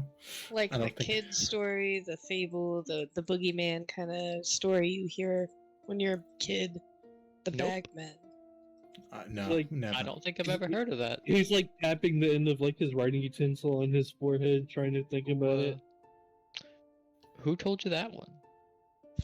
No, there's no told about it. We experienced it. They were kidnapping people on the trains through bags of holding and holding them in their weird, like, back rooms looking squishy, gross hall. Fucking fought it, almost died to one. That was Mhm. great. Seems you're like you telling went me through a is- lot just to get here. Haven't we all? What you're telling Bag me is people. the bags of holding those people on those trains had were more like prison cells holding rather than Yeah. storage holding. More like a portal to another world that evil creatures could get out of and kidnap people into their world through. this is What? real, then why haven't there been studies about it? Why haven't I heard about this? You can. That's a Spifyx good is- question. Yeah. I can actually have Spifyx. this as well. Okay. Anyone who grew up in one of the green countries, this is kind of more of a fable, a legend. Anyone who grew up, no, actually, hold on, I guess let me put this the right way. So, magic is so abundant in our green continents that almost every person up here has a bag of holding. Spending enough time up here, you can eventually come across a bag of holding yourself, and it's why it's one of those things where it became so commonplace. There was a boogeyman story of sorts that eventually devolved from these bag of holdings, whereas people in other countries, bags of holding are more rare, and the mythos of the bagman is less heard upon, and even if heard upon, comes across more of a horror story than a simple boogeyman story up here. Yeah, one of those that we lived through. Barely. And you're sure, and you're sure that you didn't get attacked by anything else, not under enchantment magic? I look at my bag of holding. You telling me this thing, something?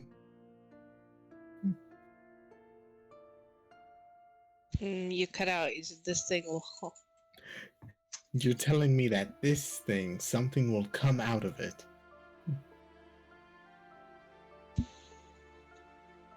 Yes. There's That always sounds like a book. there's always a good Yes. chance. There is a good book, chance. actually. Hold on. Note to self: if something crawls out of my bag, insert dagger. telling me T-posing Raggu, please hand me the book.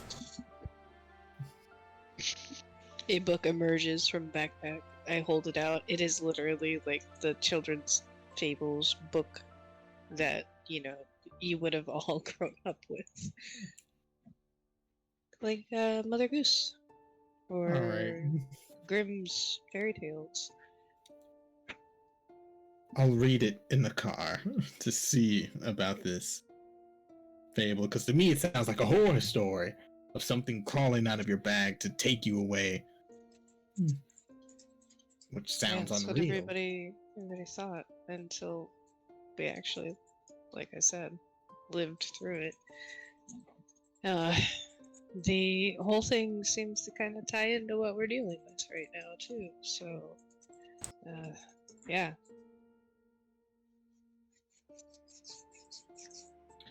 Okay. Zeno appears to be very busy right now.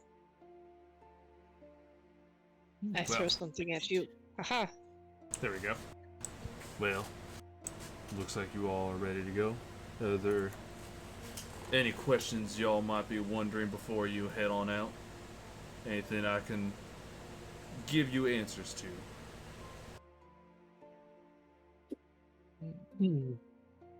How do we fuel this?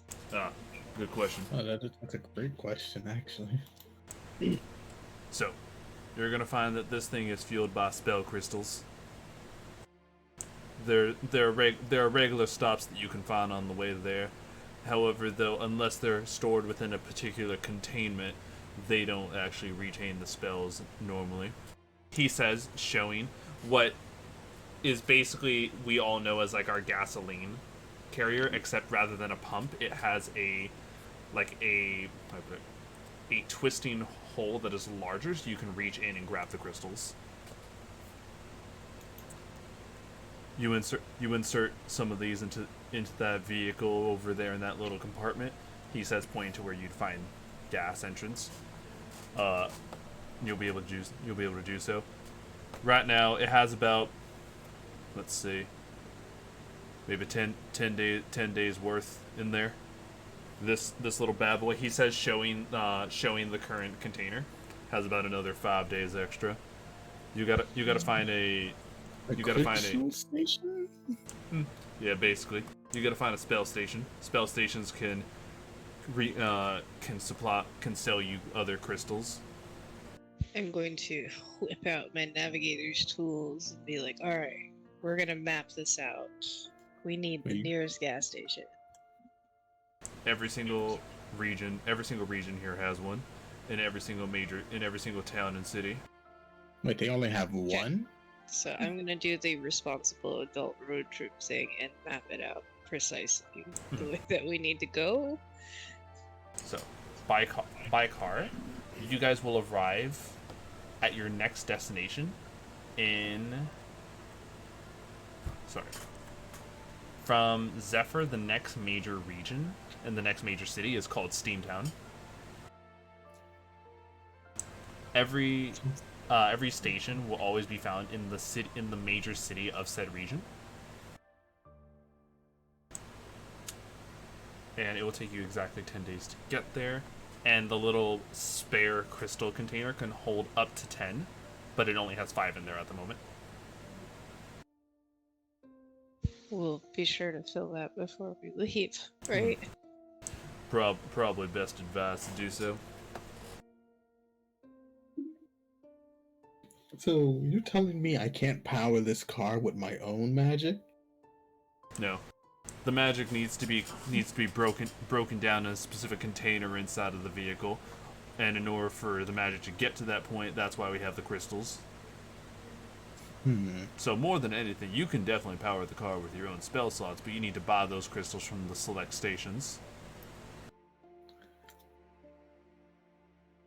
And the crystals do break apart once used. So we can't make infinite fuel. That is correct. I mean, theoretically, if we knew how to find the crystals, we probably could, but that probably involves more work than it's worth. Yeah. Plus, it's something that I believe the people that run that business have monopolized the crystal mines. There's so much that I don't know about this world. All you need to understand is corporations sometimes win out in the end. So what I'm hearing is if I want to be successful, become a corporation? No. You want to be successful, you live the life. You live a good life. I lived a good life being an adventurer, and it's by far one of the best days. This thing can handle some off-roading, mind you that, but you'll still want to be able to park this probably on the road, in case you guys feel a little adventurous and want to travel because you see something in the distance. Got it. Alrighty. Alright. And so, unless there's any other further questions, we will be beginning our travel right after the intermission. And so, everyone, this is our 15-minute intermission call. Please use this time to go get yourself refreshments, get some snacks, be able to use the bathroom, do what you need to do, as we will be continuing the other half of our stream in about 15 minutes. See you guys then. That is also a call for you guys. Yay. I'm in a whole nother country. I'm in a car now, whatever that is. I just saw a TV. And Yeah. I'm supposed to be like, oh, and everyone here has a bag of holding, which where I'm from, that's rare. My family only had one, and my dad wouldn't let me use it. So, but now I'm told that I'm supposed to carry my own regardless. Truth be told, if it hadn't been for being intermingled with Master Smokey, I wouldn't have known most of this either. Just because spent a large amount of time on the streets in a smaller town. And I just met this row lady, and she's already saying, I'm going to replace your father. And you don't even know my father. Yeah.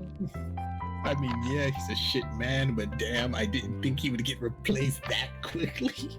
At least he can still breathe. He shouldn't, because I should have killed him. I see. But did you? No, I was but a mere child. And by mere child, I was like 12. I could have, if I knew how to.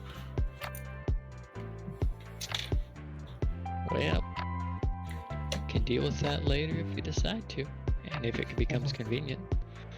Well, I guess, of course, if Vivian ever runs into his dad, I will, of course, try to kill him. Unless he anime backstories and said, I did this to make you better.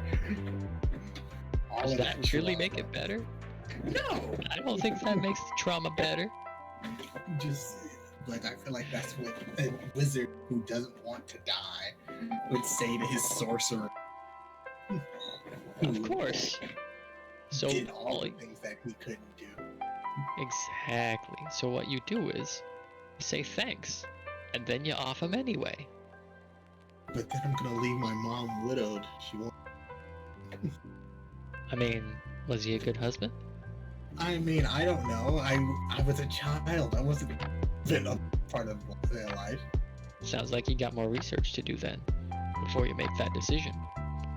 I think I'm just gonna kill them both. I don't know. Just cut the blood out. Yikes.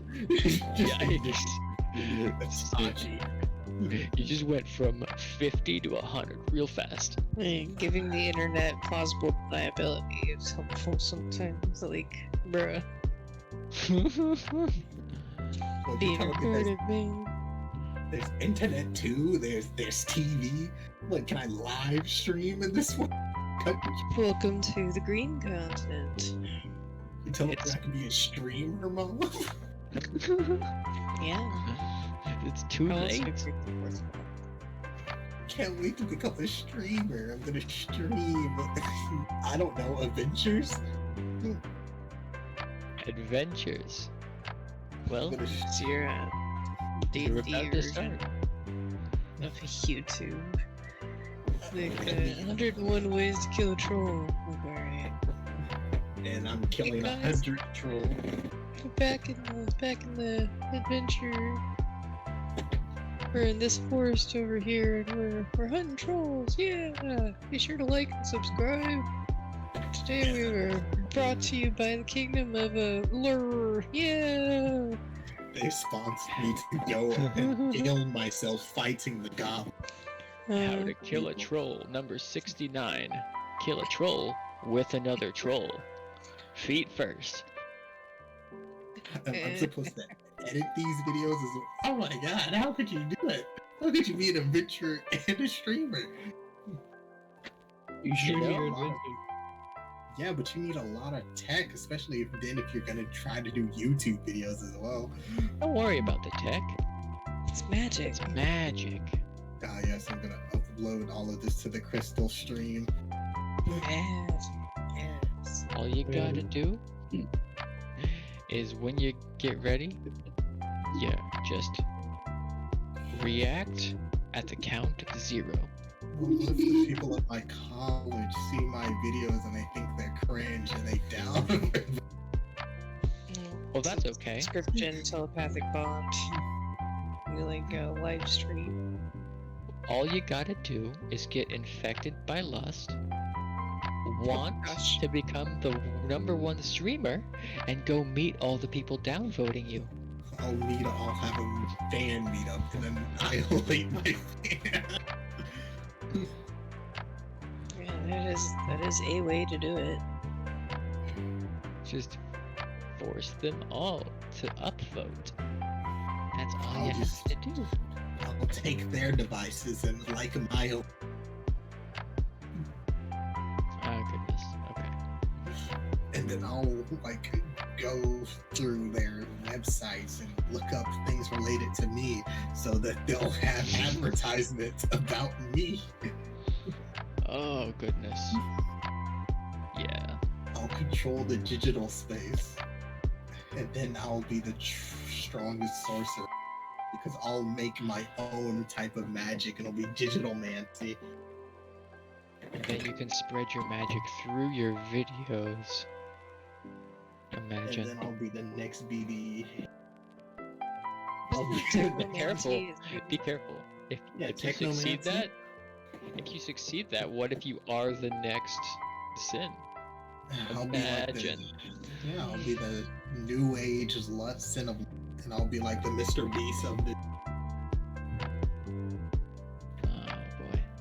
and I'll be paying adventurers to try to come and kill me for content. For the content. this video, I paid a group of level 2 adventurers to try to come kill me in 1 hour. Wait, that's not possible. Exactly. Only 1 hour?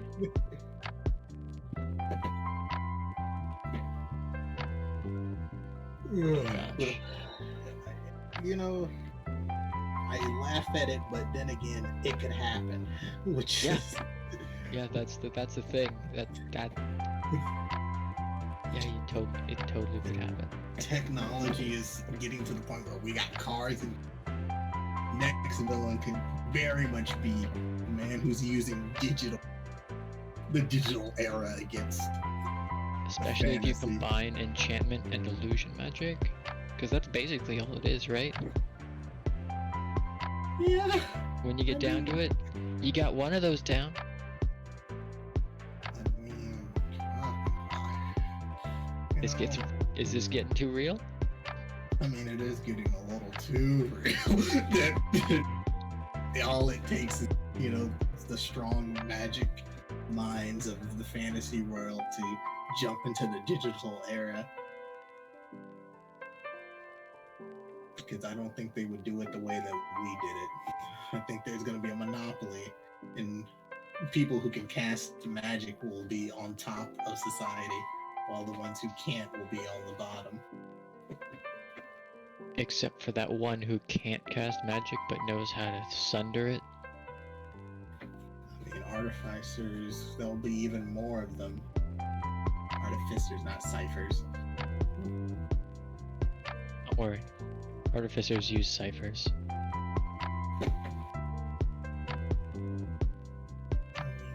Alright. They might even make devices to counter magic. By the way, does anybody here know much about haunting? Like ghosts and such? Do I know much about haunting and ghosts and such? What you laughing about? Boy, do I. Yeah, you literally, as soon as you said that, I looked over You've at her. activated a special interest.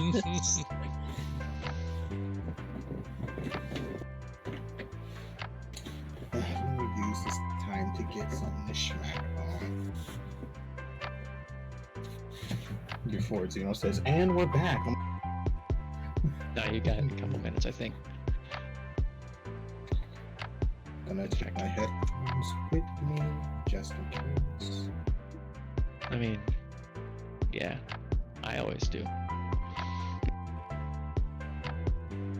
That's why I have a handy mute on my headset. It's great. Wait, so how many seats are there in this door? Wait, what was the 6. what's the entire name? It's 8. It says 8. It can hold, the amount of people it can actually hold is like 8 based on its statistic, but it has like 6 seats on the inside and 2 in the back, and 2 in the truck where there's no cover. Oh, so 2 people are gonna have to sit out in the front. Well, it's okay. I can sit in the back because I'm small anyway. Yeah. Well, actually, yeah, the passenger is already consumed by a small person. We literally have 2 think people who are the more small slot- size category. Just put like 3 of them in one chair. You good? They all Or just stack realistically, Because we have We Raggu could just- too. we could just have literally everybody hop into Rose's bag of holding, right? Oxygen. Yeah, I mean, yeah. It's Watch. if it stays open. I mean, DM ruling. okay, all right. So no. No, there's plenty of room. Those things, like, it's a large size van. I take up the whole back seat, whatever. I mean, that's fine. Something as I well that's can't. also going to be important to know. Well, I'll explain it when we get into the thing. But some of you already know how travel works in the homebrew world. So, Kyo, like, once again, in between, when you're within a region, travel isn't that terrifying. When you leave a region and are in between the regions, that's when, like, travel can become scary, because those are, like, unprotected lands where the monsters have been, like, free to roam, so all types of random crazy shit has been happening out that happens out there.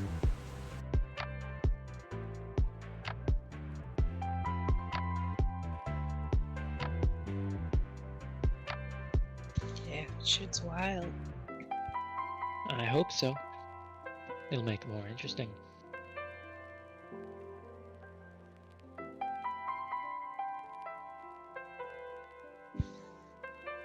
Like this particular Michael Ghelfi music.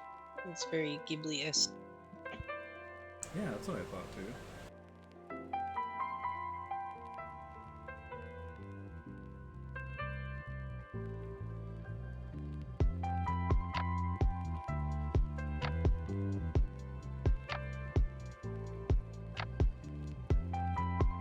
Which location are we heading to first? Here we that go. point? I was laughing about think this. that's I was laughing about this when we were getting into the stream because this came up on Twitter, and it literally like, wow, it's not like we lived through this or something, but in D&D general.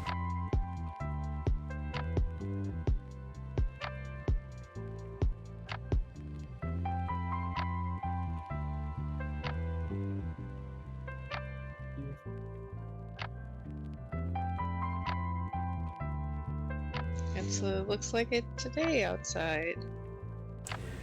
So, It's orange, yeah, literally. and it hurts so my much. eyes. It hurts my lungs. And that too is spicy air. We've had the house closed off pretty much, so Same. Normally we have like 3 windows open at all times for airflow. yeah. We have not recently, and it That's makes gross. it so much warmer. Yeah, it's unseasonably warm.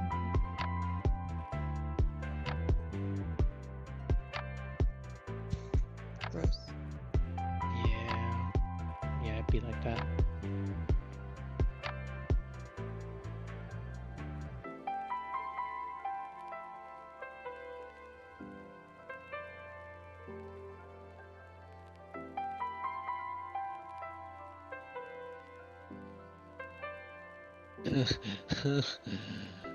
That's sus. yes. Art Twitter be like,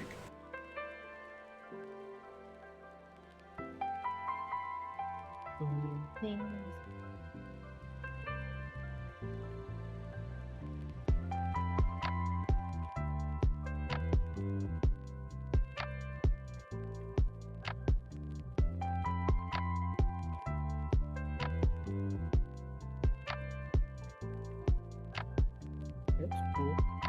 Is that a cosplay? yeah, they're Oh my cosplaying a gosh. plant.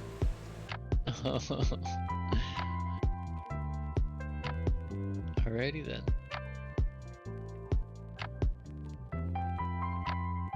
You know, that's a really difficult cosplay to take to a con. Right.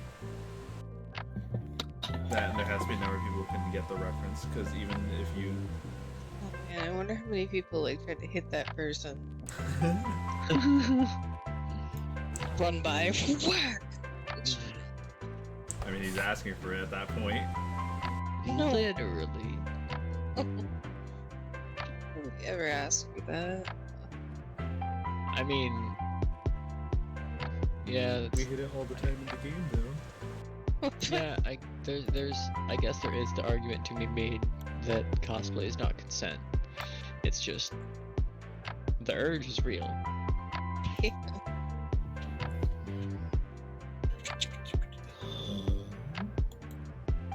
Just talking about. It's in D&D general. I've posted what I've been seeing during the intermission, including Yeah. this. This is making me Yeah. laugh. You know, we need to live tweet our D&D. Because we be hilarious sometimes. Spooked. There is no doubt. I like how there's a thing where people are like, now that you know it, I know Hive says this a lot whenever I bring it up, but like, get out of my head, because it look good.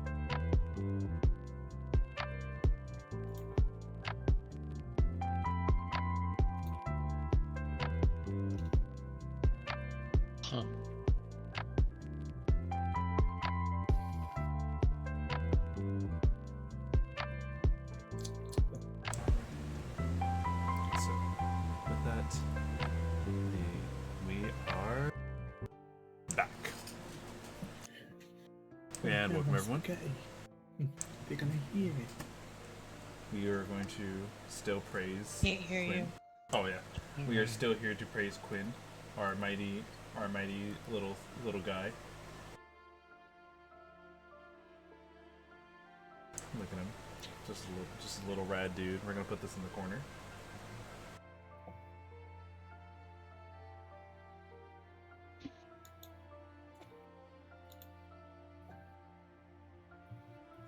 All hail Quill. Oh. And so, we have our other tokens in play now. Boom, boom, boom. With Ro being in the driver's position and Spifyx being the passenger, that still leaves a few seats in the back open. Just for the purposes of, I guess, clarifying when we do move forward. Where would you guys like to be, left or right side? Right side window seat, baby. All right. I'm about to be edgy, looking out that window.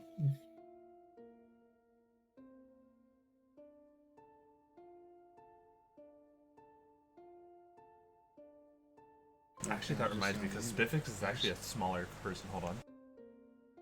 Yeah, I can literally just sit on the console if need be. But that wouldn't be safe. Well, You would go out the window if something happened. it's fine. And then Ro would get that date. I thought we were gonna ensure that anyway. I mean, if you're ready to take one for the team when Ro accidentally hits something and you fly through the window. Have faith. So, I count as 4 people. We might have to stack. You might have to count sit on as that four trailer, people. buddy. You Count might as have 4 to sit on that people. trailer. You may count as 4 people, but I thought there were enough seats for 8, including, well, that's including the back, so. Yeah. We're stacking. So, what I am going to ask is, you said you were going to stop by and go and replenish the remaining like five crystal slots inside of the little gasoline container, Yes, right? please. Right. The function for this is 2 gold pieces, a crystal. Oh boy. Maybe I need to go make a withdrawal here. I I just got noticed. enough. We haven't even got paid money this entire. I have no campaign gold yet. on me. No, this I'm a- isn't really. The train was a job. Did we get paid Well, from I'm that? I'm someone who. I don't get that money. I look. You guys get paid? Wait, you get paid to adventure? You guys get paid? You were given 50. Sometimes. You mean you weren't extorting the engineers at one point? I was. You were given 50. So that's 10 gold Oh, for okay. 5 crystals, and That's the max is 10 crystals. Okay. So 20 gold. That's kind. Well, okay. I was gonna say it's kind of cheap, but to other people that might be a little pricey. Yeah, a little bit. Still haven't touched my savings. Alright. You're talking like you got a lot of Doing money. good. Well, I got, 20 some odd years of being a high class, really good at my job mercenary. I was on the verge of retirement. And, You're just not ready yet. oh no, just some things happened. If you never told me, I would have never thought that you would have been able to retire. Well, you don't want to. Once you set down roots in a place, it becomes like home, and you start to breed with the locals. You don't want to really go be a mercenary anymore. That's what happened to our company. We found a nice little town. Yeah, once you've got roots, you don't really want to see anything that would make them sad. Yeah. Figured one last job. Didn't quite work out that way. So, I'm still sitting on a very tidy retirement sum. I haven't had to touch it yet, though.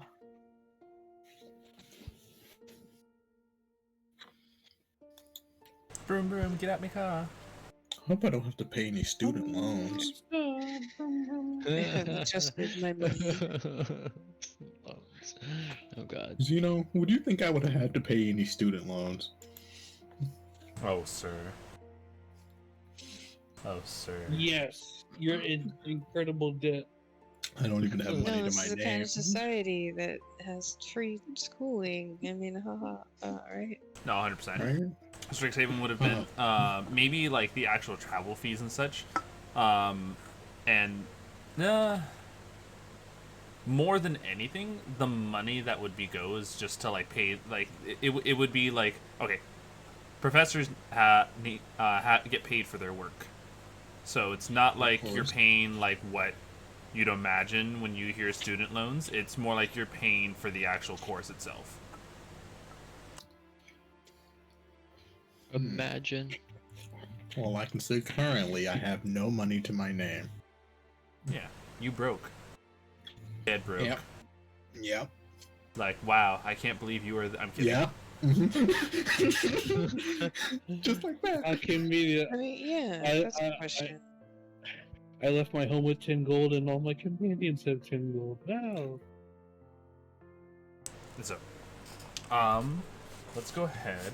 After you guys spent all that, I'm gonna quickly see if I have a quick map as well for this. Let's do this. Since this is your first time rolling it, go ahead and roll us a D20 Spifyx. If you get a 15 or higher, it is a deadly encounter. Yeah, get that 15. How about a 19? Oh, wonderful. What Anyways, guys. Fuck yes. Let's go. Do. This encounter happens closer to the dead of night. Oh, let me fix that. There we go. This encounter happens closer to the dead of night when you guys are having to stop to make camp. I asked you can't that sleep in the car. you can. Wait, it's if just we were uncomfortable. if we were supposed to wreck the car, shouldn't we just keep driving until we hit something? We still have to actually No, ride. In we're the car. gonna wreck on the kidding. very last day that we need it. Oh right, when we get back to delivering it, right? Yeah, bump into the garage door a little bit. Well, we're not just gonna ram into his home. With the car? Well, I'd have to take him out on several dates then. So, I see your logic there. I mean, I could just blow up his car in the driveway, and then you could marry the man. I don't know if I'm down for the commitment, though. You don't know if you're down for marrying? There's like a matter of anatomy too. I know he's got a human form, but did you know that man there is a dragon? What? What are you talking about? Legit a dragon. Nah. Ro. You do now. Now, what do you mean he's a dragons take... No. Is that a campfire? We have a campfire. Dragons Dude, don't is the take car on shit. fire? No, No. Theo. No. It's You in front of cannot the car. burn this cart. No. I'm giving you guys a campfire. Yeah, we have a campfire. No reason at all for my paranoia, huh? No reason at all. I'm trying to remember. I believe it was stated that these are supposed to be 30 foot bright and 30 foot dim.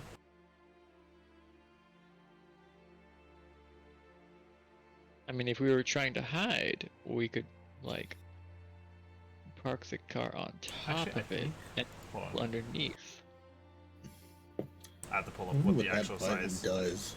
this I don't does. know if the car has enough clearance for that. Ro, I have a question. Can I Maybe. turn on this light that's in this vehicle? I'm sure. I mean, it is used for night, right? It can't. Right. Right. Gonna cry. Oh, We're on turning the foot. There it field. is. I mean, it We're probably only parking- lights up the inside of the vehicle itself. Parking If the anything. vehicle to block the wind, and we're building a little lean-to up against it, along with our tiny fire to keep warm and huddle against. wonder if I can make that fire brighter.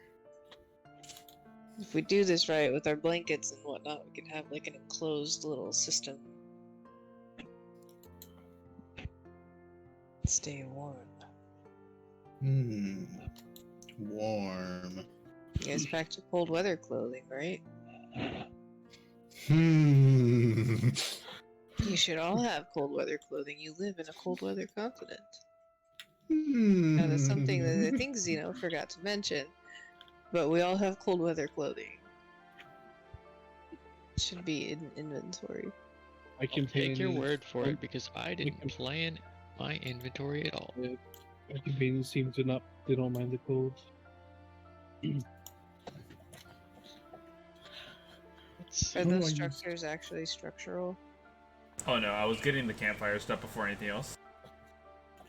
Cold weather clothing. I don't even wear a shirt.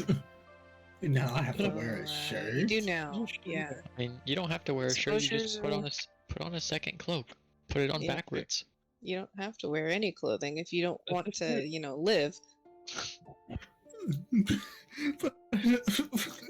Okay, all right. So how about this? You could just wear the Emperor's new clothes.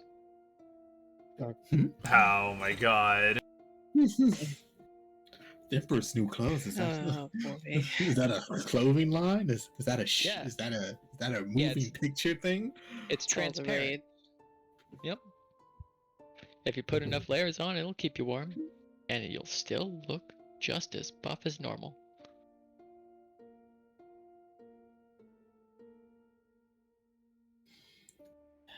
There we go. I found the image I was looking for.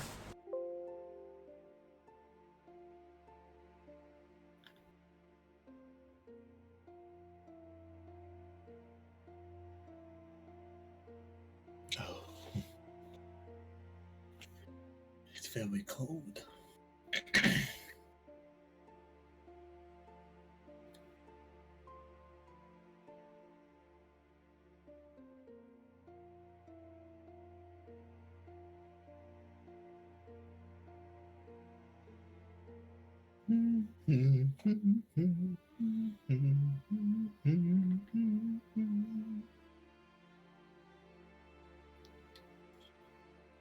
Can I see the stars tonight? In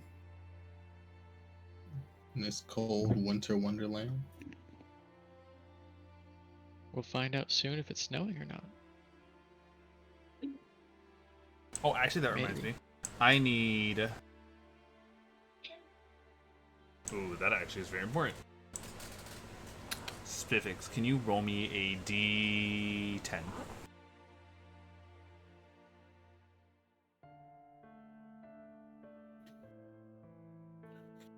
Alright. Ta-da!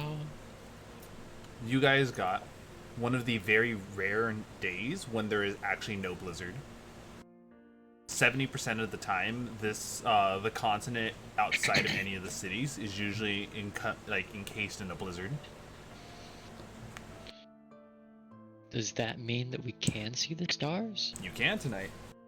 Wonderful. Hold on.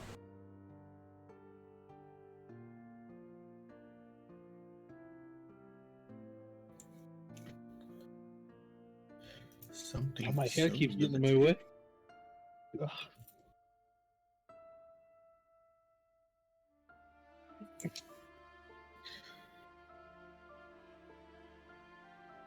Hmm.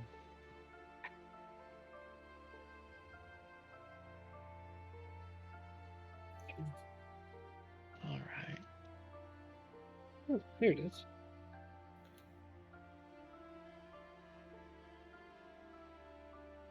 Oh, and I have the sanguine dice. Let's go. It's so liberating. It's so liberating to see the stars. Alright, so, yes, this is one of the few nights where you can actually set up a campfire, and you can see the stars tonight. In most circumstances, you would have to sleep in the car. And to answer questions, sleeping uncomfortably invokes exhaustion. I'd be sleeping pretty comfortable in car. Yeah.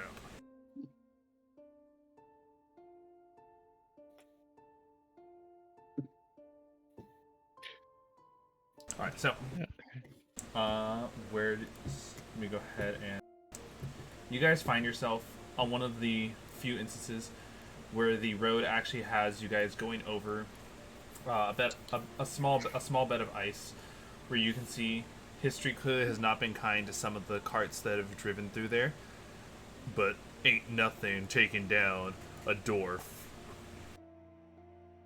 Go I see. dwarf. The dwarf is ready. It can handle anything. Dwarf Park. It's even got a fence to park up against? Yeah, look at that. See? Wow. It's got a fence to park up against.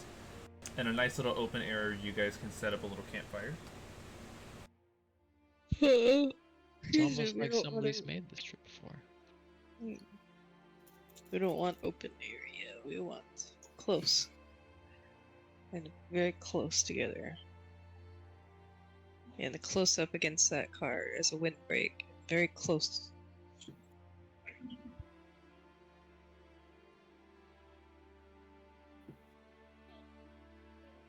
I don't think your microphone picked up, darling. Oh, there you go. I'm gonna move the car over here then for you guys. Go ahead and tell me where you guys want to position yourselves. You have the campfire, you have the truck there.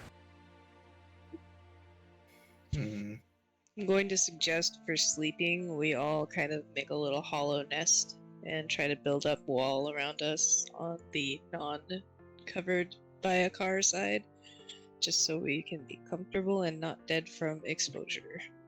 But until then, look, snow! Yeah. There's no blizzard tonight. Is there enough space underneath the car for Spifyx to actually lay down comfortably If we're as referring a small person? Yeah, if we're referring to, like, you know, what the dwarf is a parody of, I'd imagine a small size character would have a better time being underneath one of these trucks than a medium size would. Okay. Yes. Because that would give more space for everybody else to huddle up against it, because we've got like 8 bodies. Yeah. 8, 7? I'm gonna place One of those. I'm gonna place your model as though you were on top of the car, but we all understand it's because you're underneath. I mean, okay. Right or no? Yeah. Okay. That's fine. I was gonna say you could like put the car technically on top, because due to the coloring we could still see. Oh, yes. In terms of like layering, I mean, but it's whatever. Alright. Either way. Ro, Petro, Vivian, where would you like to be? I am on my hands and knees building a little 3-foot tall snow fort wall around us and the fire pit. Alright. Got it. Just scooting around. So we'll start building a little snow fort. Petro and Vivian. Man, this is my actual first time out here doing things, experiencing. Hey, What the fuck do you want to I help do? me? It's kind of fun. I throw like a snowball at you, but not hard. Oh, like a soft snow-packed ball? Yeah, just like a handful, like, come have fun. I'll show you how to make a little snow fort. I will try to construct a snow fort with Ro. I have idle hands and I don't know what to do with them. And Petro, what about you? Damn. But there's this like, Do you guys want to find more wood for the fire? I could find more wood, try to. Or your friends help too? Oh wait. Do we Not just saying- need to start the campfire, or? Yeah, no, it started. Just, find more wood. Okay. Don't, If you need to don't, collect more, stuff, don't I'll ring help. distance. Do we want more Okay. fire? I can Maybe, make like- more fire.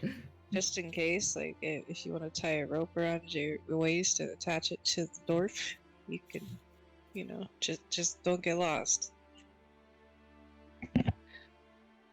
I'm like just looking over something. I do ask as well. Remember this. The ruling, while you have dark vision and are within bright light, your dark vision range is only to the limit of where the dim light extends from the bright light. But once you are in dim light, your dark vision works as intended. Okay. I'll go try to find some wood. All right. Wood. Do you have dark vision, my good sir?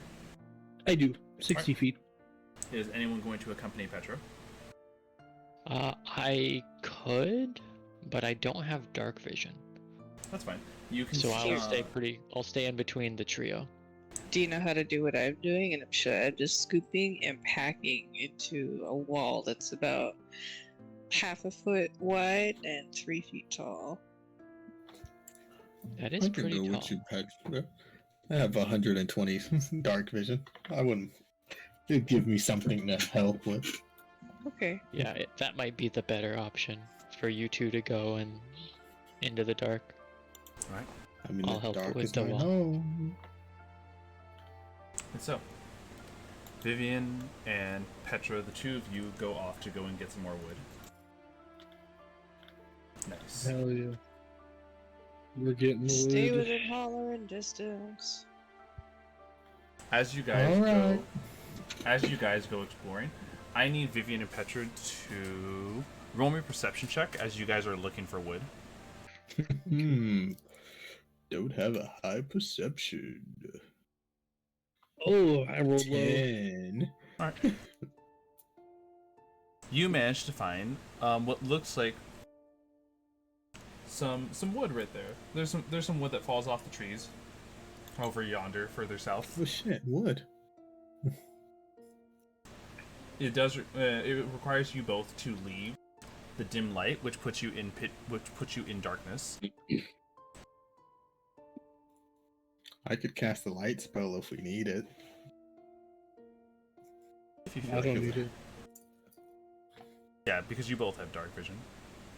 Yeah. As you begin to pick up the sticks of wood, you both hear what sounds like groaning.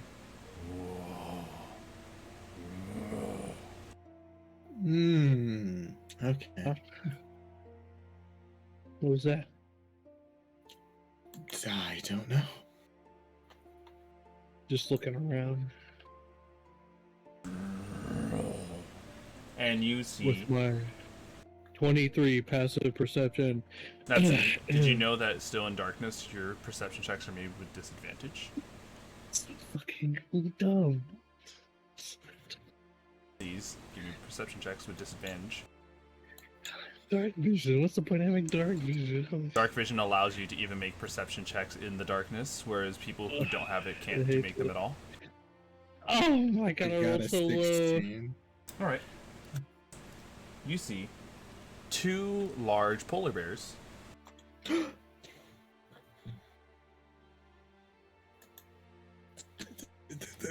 Polar bear. There's bears over there.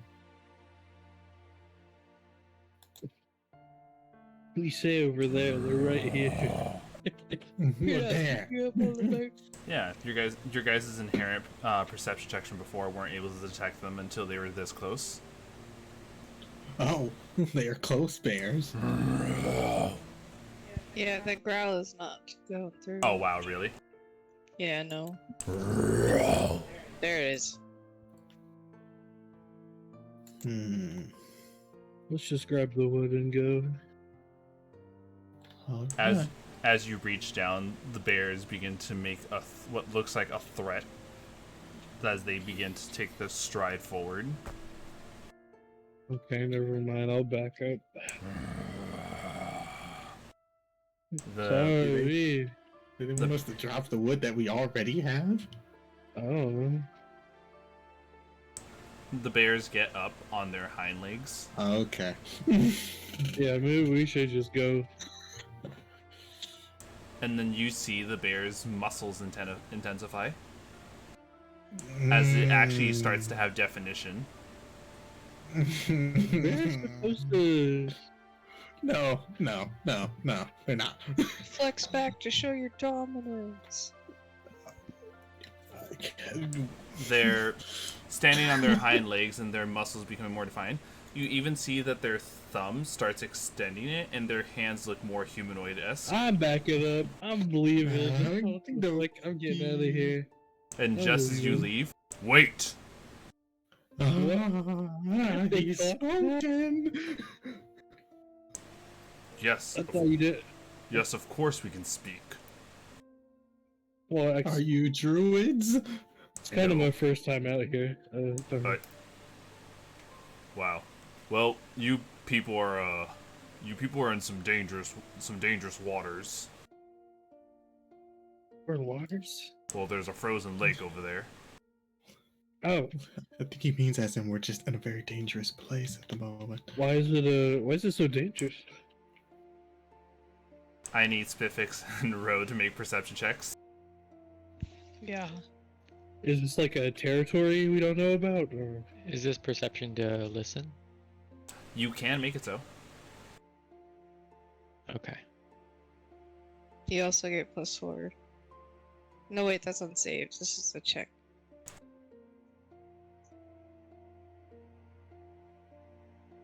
Just regular, right? Yeah. Do this at Why advantage. is this not finding what I'm looking for? It's okay. I'll take the 17, I guess. Wait. Oh, I'm sorry. This thing is like not giving me what I want. It's like not doing the filter rate.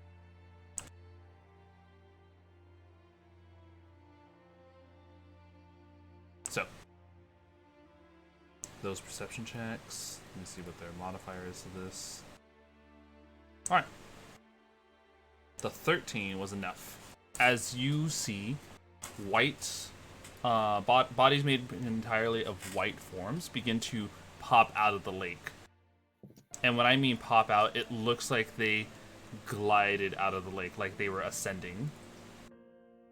And so we turn over back towards Vivian and Petro because of the banshees. There's banshees here? You may all roll for initiative. Okay. Here we go. Ah, I tricked them. It Now I wasn't roll the bears. 7.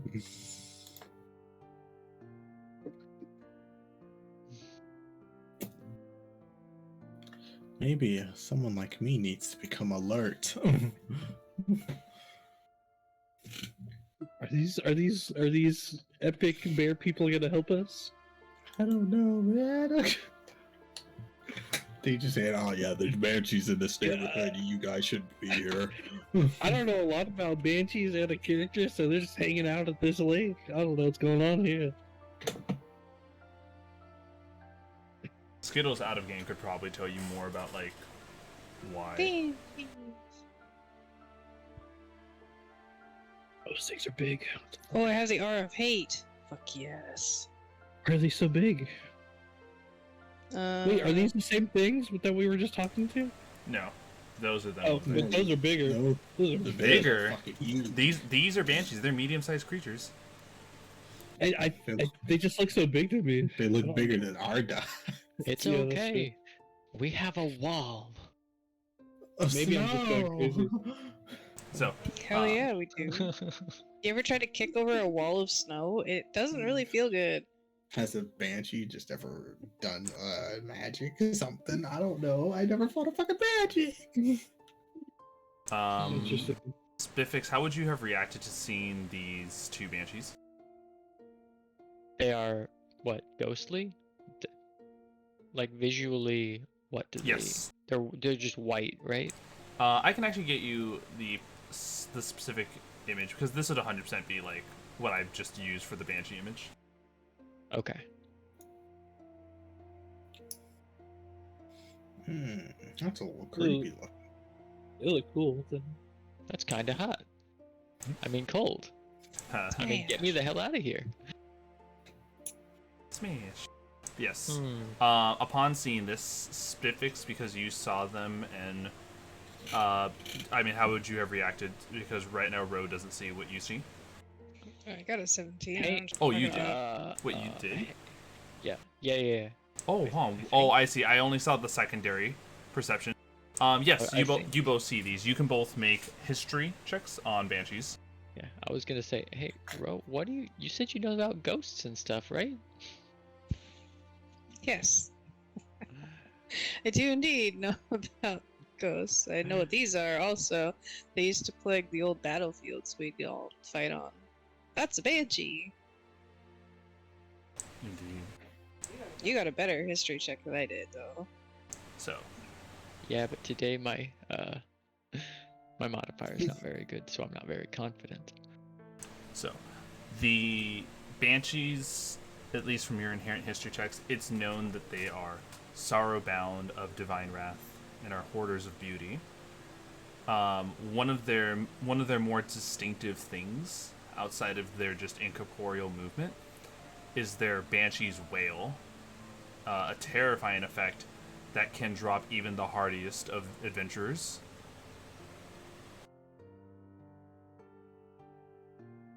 Nice.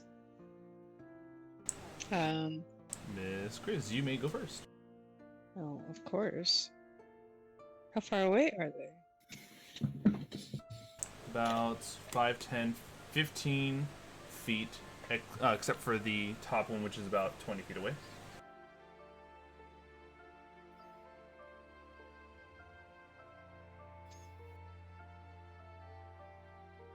Do you have any other music that you want us to listen to besides the same one? I put on battle music. Yeah, actually, let me put it on something else. Go ahead and describe to me what you'd be doing, Miss Grizz, on your turn. Would I know that these are undead? Yes, 100%. I would like to channel divinity, control undead. Channel Divinity Control. One of them Sure. needs to make a wisdom saving throw. Give me A, B, or C. B. Right, I'm going to show you which one B is. And you said wisdom save, correct? Yes. Here comes the wisdom save going on out.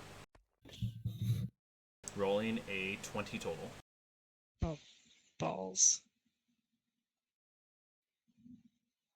Well, they, pass.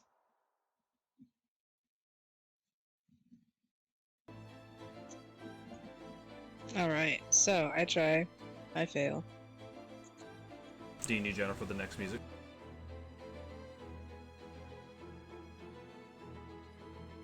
That was your action. Any movement or bonus actions to declare? I'm going to try to interpose myself in between them and any of my allies. So, like so. Stepping towards, yes. Right. Alright. With that, Petro pedal. Let me take a look here. You see those two? Are these two in front of me enemies, or? That's, you have yet to discern that, but they did give you the warning, like, oh, you probably shouldn't be here. Okay, so let me see the squares here. I'm sorry, Vivian. I'm going to face step 30 feet closer towards them. 10, 20, 30. Uh-oh. And I'm going to cast something. Face step is a bonus action. Yes, of Thank you. course. What is it? Oh man. I'm gonna cast Tidal Wave over them. Alright. Go ahead and give me Tidal Wave's area effect. It's on a range of 120 feet. Hold on. The area can be up to 30 feet long, up to 10 feet wide, and up to 10 feet tall. Each creature within that area must make a dexterity saving throw.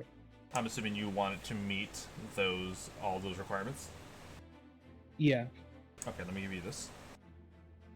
I think it would hit 2 of them, or maybe all 3 if I... Notice how the range of the spell is 120, and you can choose the direction it's shooting, as well as like the area effect it takes up. So allow me to give this as an example.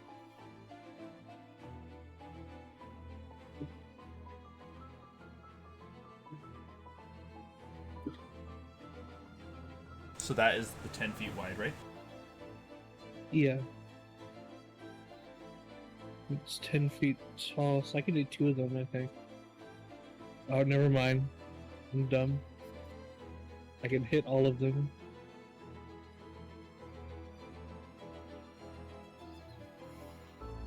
And they need to make a 17 dexterity save. Alright, coming on out. Dex save for A, 19. Okay. B, natural 20. C, dirty 20. Oh my god, dude. Why does that put the... they're gonna take half this damage, and they are not knocked prone. Sure. What type of damage? It's bludgeoning. Oh fuck. This might be resistant. Alright. And 20 Yeah, it's points bludgeoning of damage. magical bludgeoning come out. Oh, sorry, half, because so it's 10 points of magical bludgeoning. Yeah. You see Petro just kind of like... He like stomps the ground, and you see the snow, like, in that wall of snow in front of y'all turn into water as the tidal wave, like, just roars towards them. Oh, my wall. Well, yeah, we had Thank something. you. Oh, We'll make a new one, don't worry. Yeah, it's not like it was gonna stop these anyway. The banshees, it looked like because the fact that this was magical bludgeoning, it doesn't. There was no resistance to it.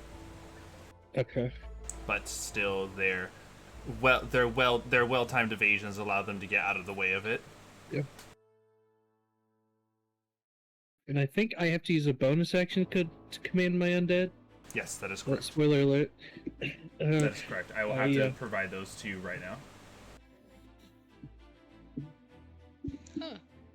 Are they within 10 feet of me, perchance? They always follow Petro, so... I don't Well, if you want them to be within 10 feet of me, they get like a +4 to their melee attacks.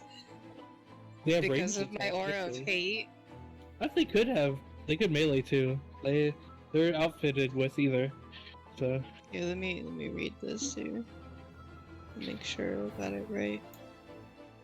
Because it's just active. And it's good for me. And any undead I choose.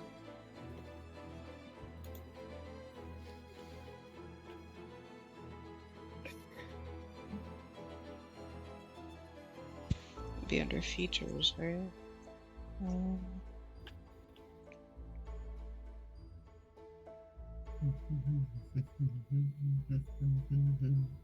Yeah. You grant yourself and any fiends or undead within 10 feet a +4 bonus to melee weapon attacks. okay, that's good to know. Damage actually. rolls, I'm sorry, damage rolls. Damage rolls? Okay, holy shit. Okay. So yeah, having them within, you said 10 feet of you, bro? Yes. So would you have had these undead follow you towards when you're gathering wood? I'd say I'd have one of them follow me and the other two just kind of stay back. So A and C can be over there, or whatever, and I'll take B. I'm going to position B as though they are still over there with Vivian. Yeah. Alright, your bonus action can command them. Notice how you can choose the wording of your command as you wish, and they try their best to follow that to the letter. Alright. I already used my bonus action, so that'll be next turn. Yep. In the meanwhile, they are currently going to just stay as put. As it is now the Banshee Bee's turn, who has just attempted to have been controlled. Banshee Bee flies forward right towards Ro and lets out a horrifying wail to start things off.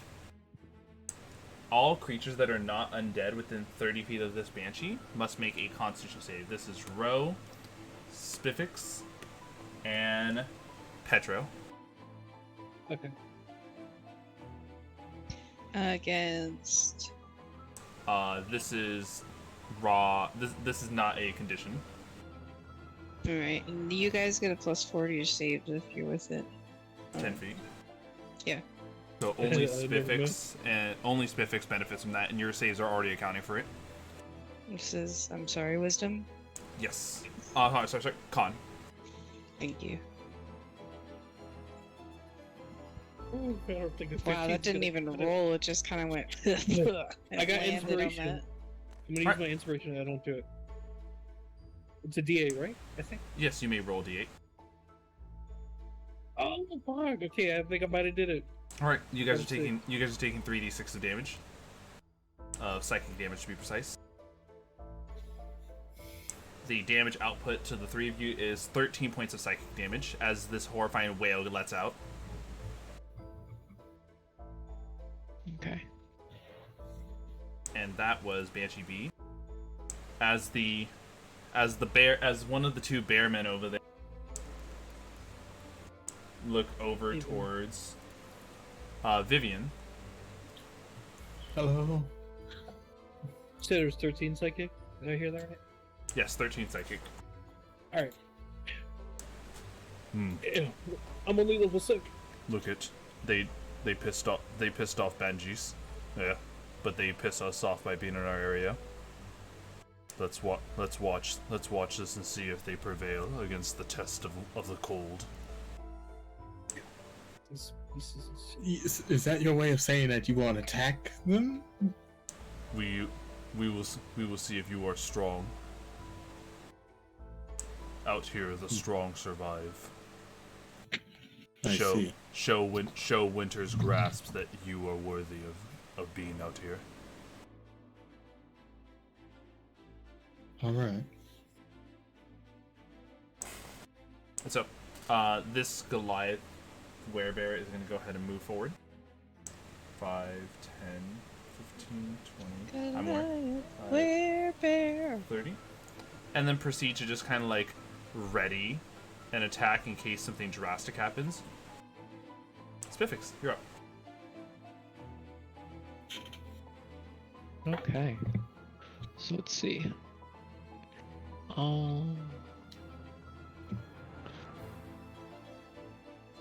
I think that in this scenario, Spifyx is just going to. Let's see. Is that a cliff down south of Row? South of Row?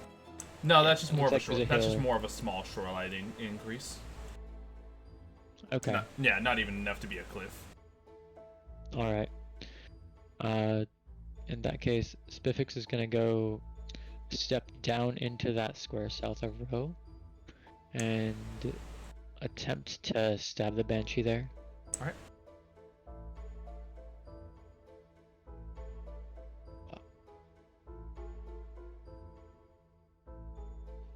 A successful hit with a 23. Is your Nice. weapon magical? Not to my knowledge.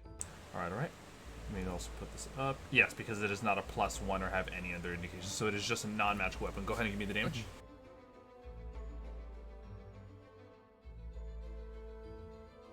That, and then it's adjacent to Row, so I should get sneak attack on this one, right? That is correct. Go ahead and roll your sneak attack damage. Alright.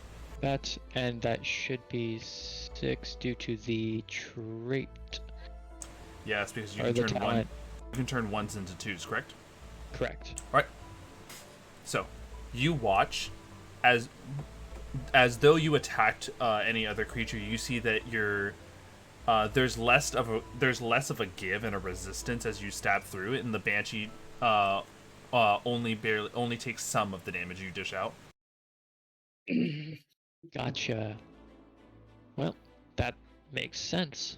So I will then take the cunning action to step back north of Row then. I'm assuming the And cunning action to disengage. There we go. All right. How far north would you like to go? Just directly north of Row. All right. All right. Getting out of the way pretty much. Oh, I get you. Boom, boom, boom, boom. How's that?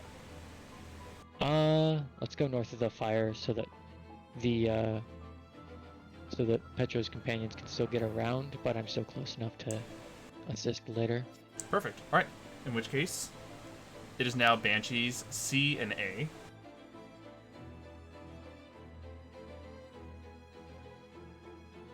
Banshee C rushing up towards Ro. And it looks like these Banshees are not kidding around when they want to get rid of those in their area, as these two are both going to be using their once per day whales as well. Please, this one, 5, 10, 15, 20. Petro, you are still in the range of this one's whale, so I need the three of you to once again roll another con save. Oh, fuckers, 22. Nice. And you get an additional... +4, Ro?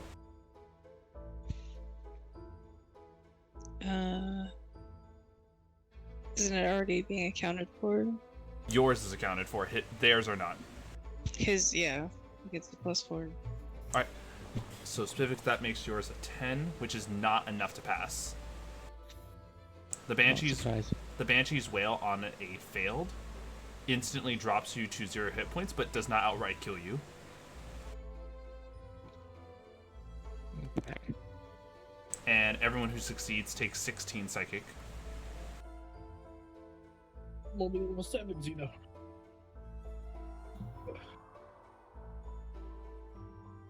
Banshee A runs on up. And same thing. Spifyx, because the purpose of this ability is to drop people to 0 hit points, you technically can't pass or fit. You technically can't pass this. So there's no excess damage that's dealt to you. So Petro and Ro.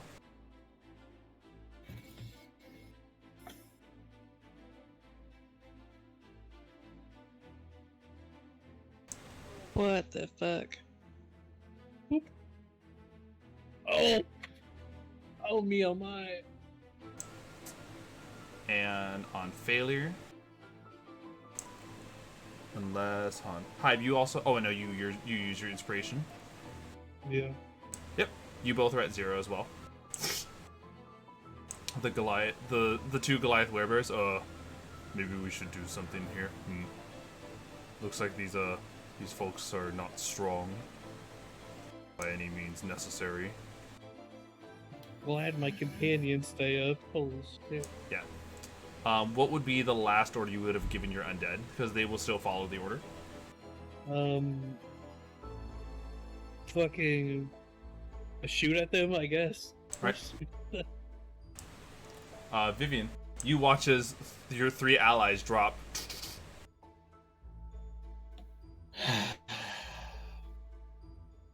Okay.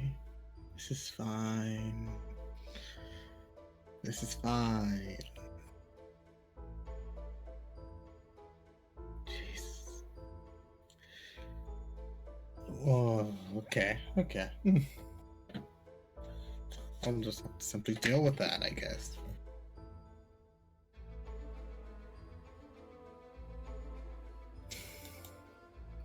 I know it's not my turn because I got a very low initiative. No, I just said it's your turn. Yeah, it's your turn. You said it's my turn. I did not hear that part. Okay. Well, I'm gonna move my 30 feet towards the group. All right. Where 5, 10, 15, 20, 25, 30. Did I just hear a firecracker go off? Oh, yeah. Okay. I want to cast the spell, this lovely spell, Chaos Bolt. So, I remember that there's a little special thing I gotta do for it. But I don't quite remember all of it. But first I have to hit, of course. Roll that dice. Does a 17 hit? Sorry, our upstairs neighbor. That's what that thump is that you keep hearing. Yes. A 17 does successfully strike them. Which one were you aiming at? The weakest? I will hit the weakest then. That is the one that is directly. That is the one that is directly in front of it. Oh, hold on. Okay. There we go.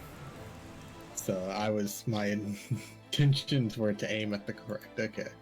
So damage wise, I know there's a little special thing I gotta do, which I think I have to roll one of my d8s to see what damage type I'm going to do. So if you click on the actual spell itself, I'm looking at it right now. Yeah. Yes. You roll 2d8s and 1d6. The 2d8s are determining the damage types that you can select. However, though, if you actually get the same number on the d8s, it bounces over to another target, as well as the fact that you get to choose the damage type. So roll my 2d8s first. Alright. Alright. Roll a d6. Remember, because it's 2d8s and one additional d6.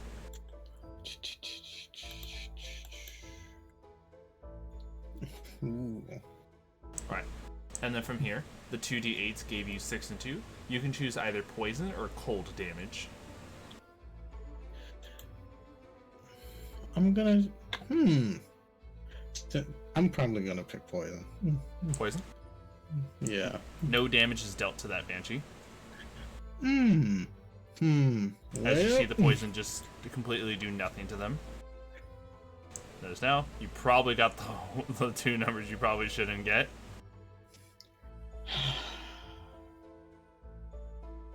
I'm sorry.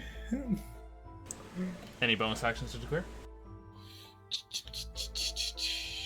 I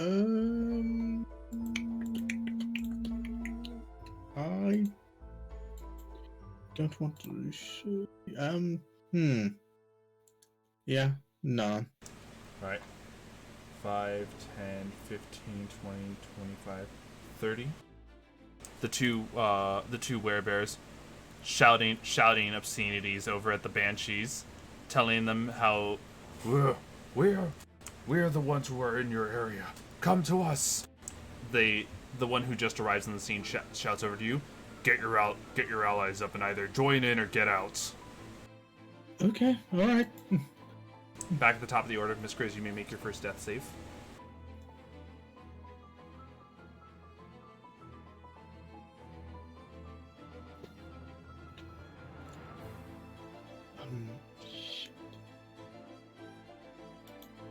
Alright, that's one success. Petro, you may make your first death save. That's okay. 3 of our 4 party members down in 1 round, making death saves. Let's fucking go. Do. 15. Woo. That's one success. That was the first round, Zeno. Are we tired of this campaign? Is it just time to start over? It's a Sid this campaign. is This is fine. normal. Yeah. This is perfectly fine. The banshee wails out, going over towards one of the two werebears. They can't shout at us all day. No. I mean, At least the saving grace is that knowing that all the banshees have used their once a day wail. Oh, okay. 3 good. whales, 3 party members. Don't worry, guys. My companions, we got this. And successfully rolling a hit on one of these werebears. You guys watch as this banshee successfully steals 12 hit points out of that werebear. Wow. Oh, sorry, steals 12 life out of that one, but not healing itself. As that very same werebear turns and goes in for attacks. These are non-magical, so while they do have more than one hit, they're not that great. Alright. 2 of its successful bites as the werebear bites down on this banshee, dealing cut in half. That is 15 points of damage.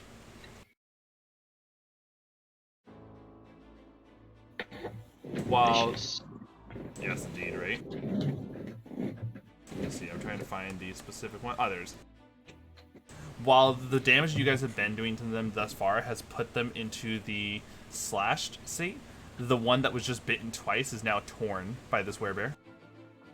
And we are now looking over at Spifyx making their first death save. Flat D20, 10 or above is a single success. I get advantage because I have the thing. That's right, you do. Bob. Wow, that's amazing. Wow. You natural 20 gets you up with 1 hit point. Wow. So I don't have to heal you. That's good. Yes. But that would have been all at the end of your turn. As Banshees C and A go rushing over towards this Goliath. I really wish I could help.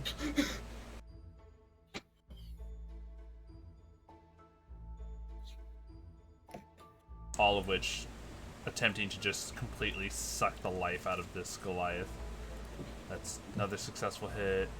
That's another successful hit. And this Goliath takes 8 and 16 necrotic.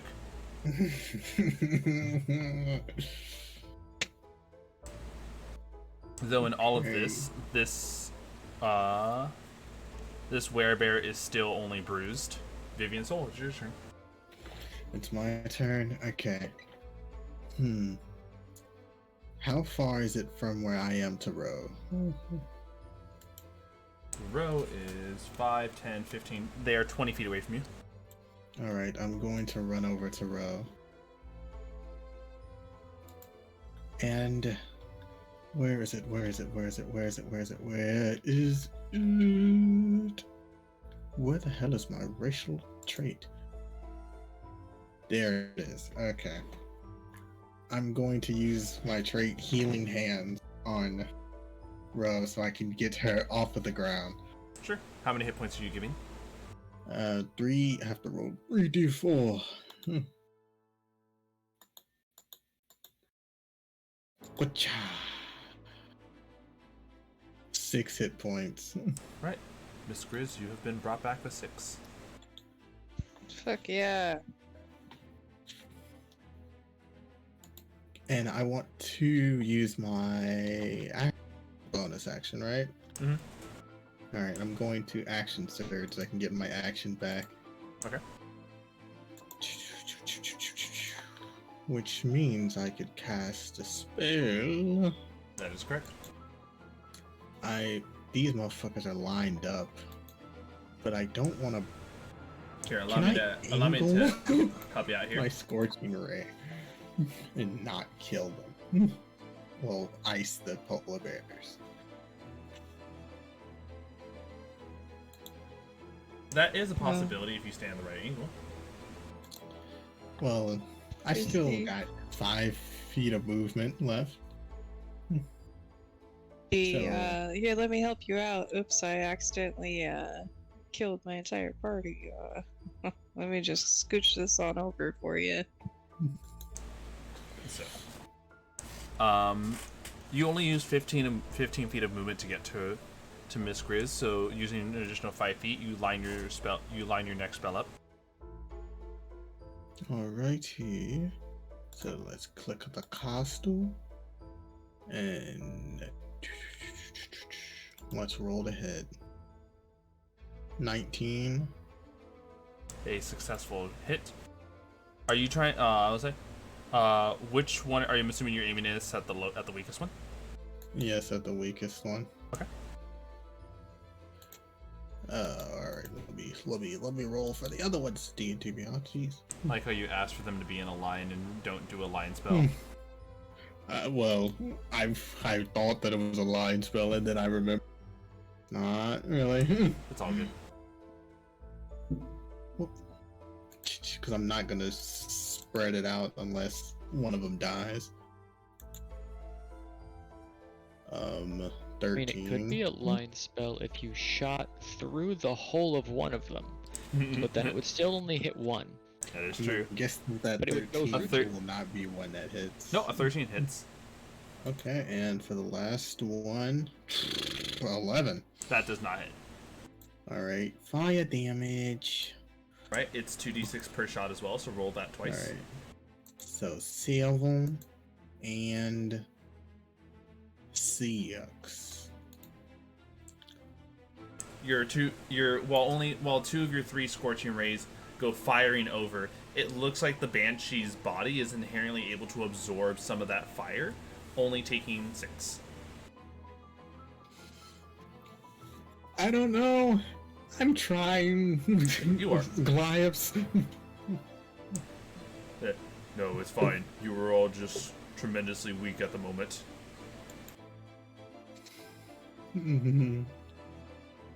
Well, that's all for my turn. And this werebear's turn comes up. They're gonna go ahead and try to assist their partner. I'm coming, lover.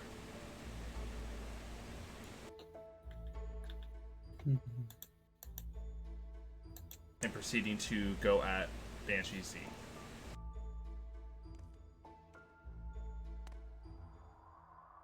With only one of their 2 bites landing, this Banshee takes a grand total of 7. Alright. We are at the top of the order with a now 6 hit points Miss Grizz. Hi.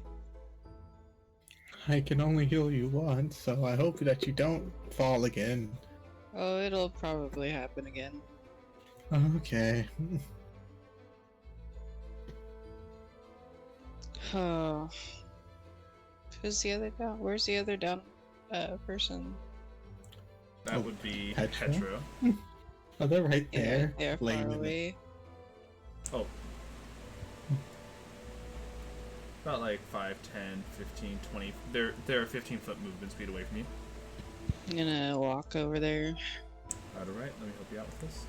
This does put you in this type of position. 5, 10, 15.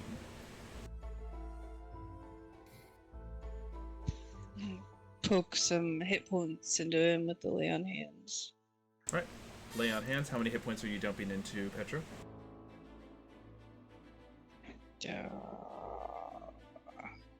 5?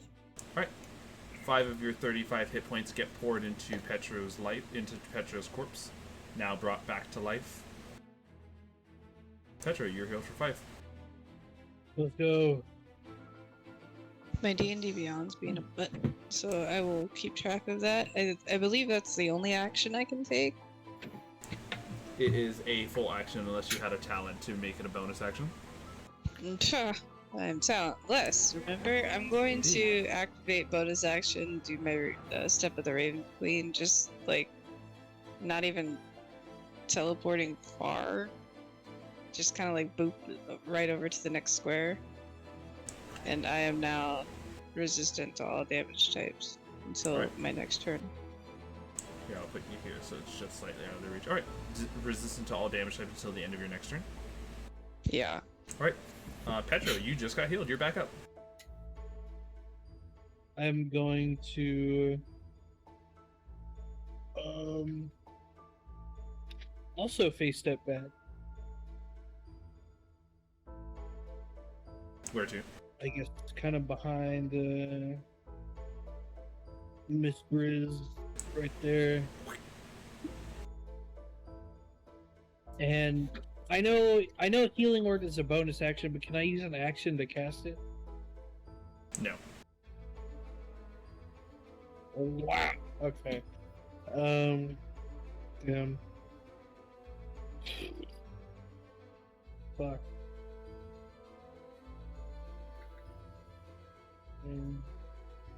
Hold on, what about this?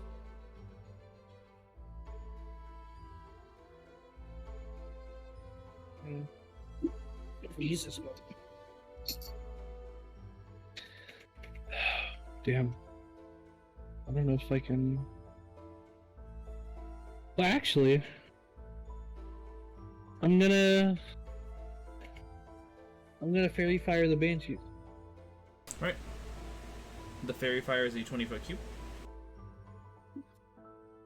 Yeah, 20-foot cube.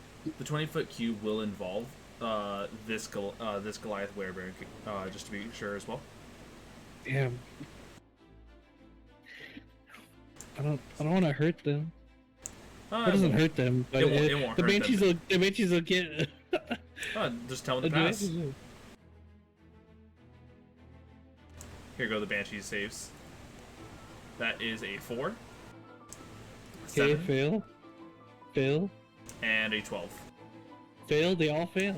Alright, and our werebear rolled a 7. They all fail. All of them are highlighted in what color? It's gonna be a like Nickelodeon GAC green. Right. A silhouette. Their silhouettes highlighted in a GAC green, as Petro would call it. Yeah. Anyone who attacks any of these highlighted with the green are attack rolls are made with advantage. Yeah. Nice. Right. And that's my turn. No bonus action. I used my bonus action to face up. Oh, you did. Never mind. In which case, I could have walked. we have Oh well. we have the Banshee Bee who is attacking that Goliath with advantage now. A 21. And 14 points of necrotic damage to that Goliath. They are still bruised. Making their bite attacks, that is an actual miss. And a 22. Dealing only 4 points of damage to that Banshee. Spifyx, you're up. Alright. Speaking of up, I'm gonna stand up. Good to And hear. then, can I pull out my short bow and attempt to shoot one of them? You most certainly can. Alright. Which one are you aiming for of the three? Whichever one is the weakest. All right. One of them is in the torn state. Okay. We'll aim at that one there. And you said I have advantage on this one, right? That is correct. Okay. So I'm going to use I'm going to utilize that along with my sharpshooter feat in order to deal more damage at the cost of a penalty to the attack roll. Mhm. So while this will have advantage, it'll also be at -5. All right. Go ahead and right-click the attack modifier and select advantage, and let's see what you aim for. That didn't matter at all. Wow, nice. 23 minus Okay. 5 is still going to be a hit, so go ahead and roll your damage, your sneak attack damage, and we'll add a flat 10 to whatever you roll right now. Right on. Very nice. So 17 plus 11, 28. Cut in Right. half into 14. And then, I'm going to utilize Whales of the Grave. Mhm. Due to my frustration at these ghosts, Sure. I don't know if they can take necrotic damage, but one of them is going to do so, and that'll be the one closest to Ro. Your Assuming that's whales, not the weakest one. as your damage flies onto this next one, it's taking it. Hold on. As the damage that you apply takes the torn one into the mangled, your whales bounce over to another to do no damage, and instead, all the banshees who inherently deal necrotic damage turn their attention towards you, Spifyx. Whoops. I learned something today. That banshees don't like being outwailed. No one outwails the banshee. No one outpizzas the hut either. Any bonus actions or further movement you would like to use? Huh? Oh yeah, that's You right. know, can I hide behind the fire, or is it too late? Because I don't think I can do much other than maybe move. You're small enough that you can like crawl your way under the car, and dropping prone doesn't cost any movement. Okay, we will do that. Or just get behind the tire there. Yeah. And you may now use your bonus action to hide. Where is stealth? There is stealth.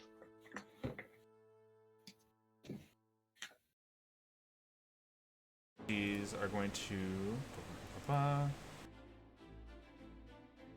go ahead and attempt to use that reactive perception. Did not detect you, and lastly, none of the three banshees can find your presence. They know I exist. But they do know you exist. Without your presence, Yep. though, the banshees will instead turn their attention back over to the Goliath that they've been sucking dry and attack with advantage. That is a natural 20 on one of these guys. And a successful hit. The grand total of this, plus that, 4, 32. He is a reaction fighting style. What is it for? Interception. That is the D10 plus, I believe, 3. Yes. What is the range? What is the range of the interception? So they're attacking somebody who's next to me. The Goliath that you can see is not next to you. Ah, shoot. Okay. I thought that was somebody. Well, sorry, buddy. It's okay. He just took a grand total of...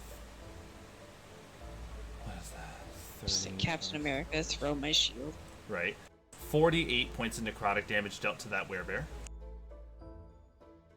They are now in the bloodied state. Bro.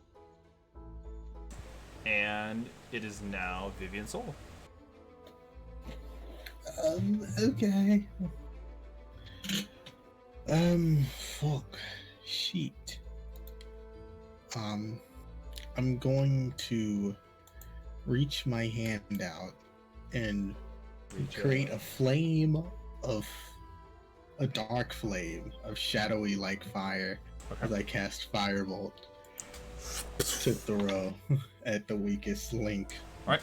The weakest Banshee, who's currently in the mangled state, you go ahead and aim your shot. Do I have advantage due to that fairy fire? Yes, you do. Okay. Here we go. A side of darkness. 25 to hit. Beautiful hit. Whoosh. 10. Alright. Already cut in half. That cuts it into 5. And you see this Banshee was damaged enough that it actually dies from that.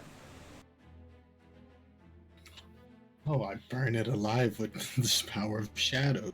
And with the That's Banshee, quite with the Banshee died and wailing out into the abyss, the other two turn their attention from what was Spifyx's direction into now your direction. Do I have anything else I could do?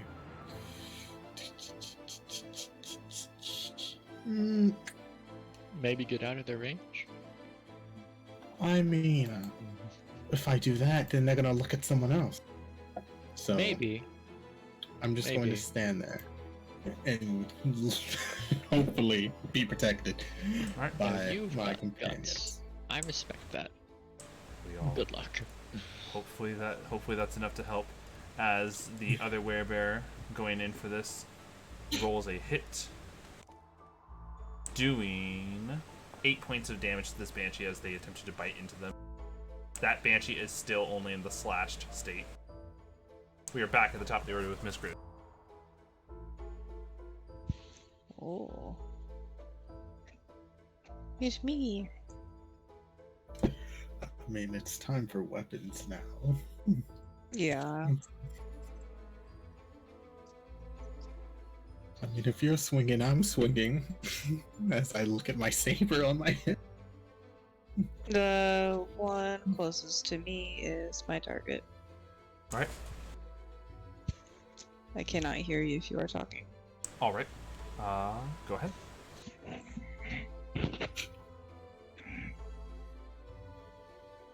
No. I'm gonna bonus action teleport my way in there. Come out of that teleport swinging. Alright. Pretty much a blink, and you go swinging with advantage, of course, With advantage, okay, cool. because of the fairy fire. A successful That's hit. 23. It's one attack. Second attack with advantage, right? Yes. And is your hand axe magical? Mm. If it doesn't have a +1 or any other magical effects, then it's just a normal hand axe. So, Okay, cool. go ahead and give me the damage for this one.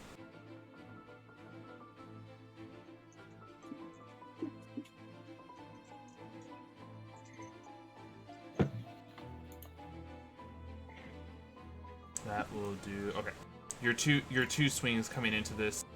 The Banshee inherently resistant, but at least something. Oh, I wanted to smite. Ugh, I forgot I can do that. Yes, of course. Go ahead. What level smite are you dumping? 2nd level. On each of these attacks, or just one? Yeah, sure, each. Okay, go ahead. That's 3d8 per smite that landed. So that's 6d8s of radiant damage in total. So I'm going to do the physical damage cut in half right now, which is a grand total of 12. There you go. That takes this Banshee from what was the slash state all the way into the mangled state in 2 swings. Well, good job. Alright. Cool. I used my bonus action already to do the teleportation, so I cannot do that. Please don't jump on me right now, cat. I see you.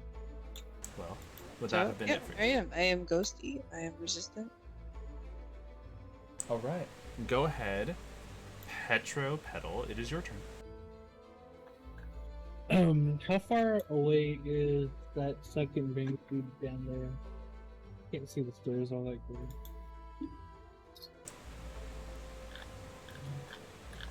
Does that help when I zoom in? How big are the stairs? Are they 5 or 5 10 feet? 5 feet. The only feet. reason the 2 Goliath werebears are large is because they're werebears. Okay, I can definitely find get to that one down there. The furthest Banshee down there. Let me go ahead and help you out with that. As Petro is walking, you like hear this like are you loud... trying to which way are you trying to get to that? The furthest Banshee, you said, right? Yeah, can I just walk through? Like this? Okay.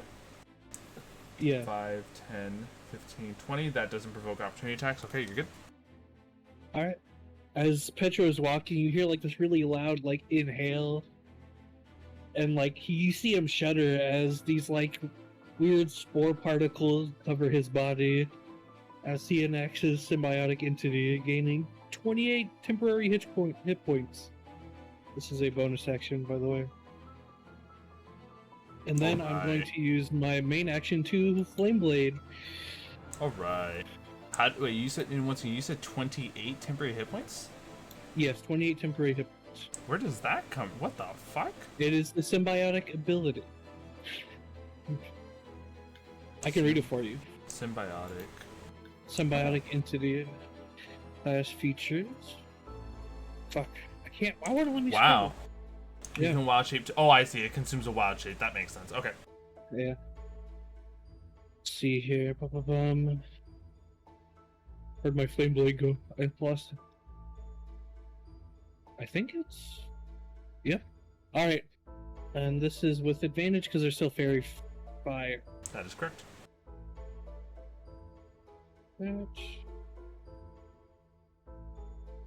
Dude, I hate this so much. That's a successful hit. Really? Okay. We've seen 13s hit. Roll a 2 and a 4, dude.